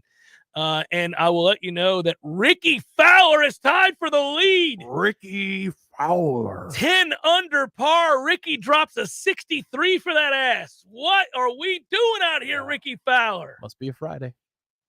Buddy, that's going into the weekend in first place. I'm just telling you, get excited about Ricky Fowler, not J.J. McCarthy. Sorry. Keegan Bradley. Now, J.J. McCarthy would win the Zozo. Zozo? Yeah. He'd win the Sony Hawaii as well. And then you wouldn't hear from him the rest of the year. I think that J.J. McCarthy's a pretty good player. Yeah, he missed 4 cuts in a row, John. You're still thinking about Hawaii. 10 under, man. Is Ricky back? Tom's saying Is no. Ricky back? Was Ricky ever here? Yes. He had all kinds of runner-up finishes There in you the go. majors. He should wear silver on Sundays, not orange. Did he win a gold medal at the Olympics? No, that was You're rooting against him, aren't you? I thought Rosie won the gold. And then Shoffley won the gold recently. Hideki Matsuyama. There's a player. Yeah, he's at even par. 10 strokes back of Ricky Fowler, That's buddy. all right. 10 strokes back, pal. Good work out of you. Good work, Director Matthew. Happy hour time at Corner Pocket. We'll see you guys tomorrow at Hotel Indigo. Peace.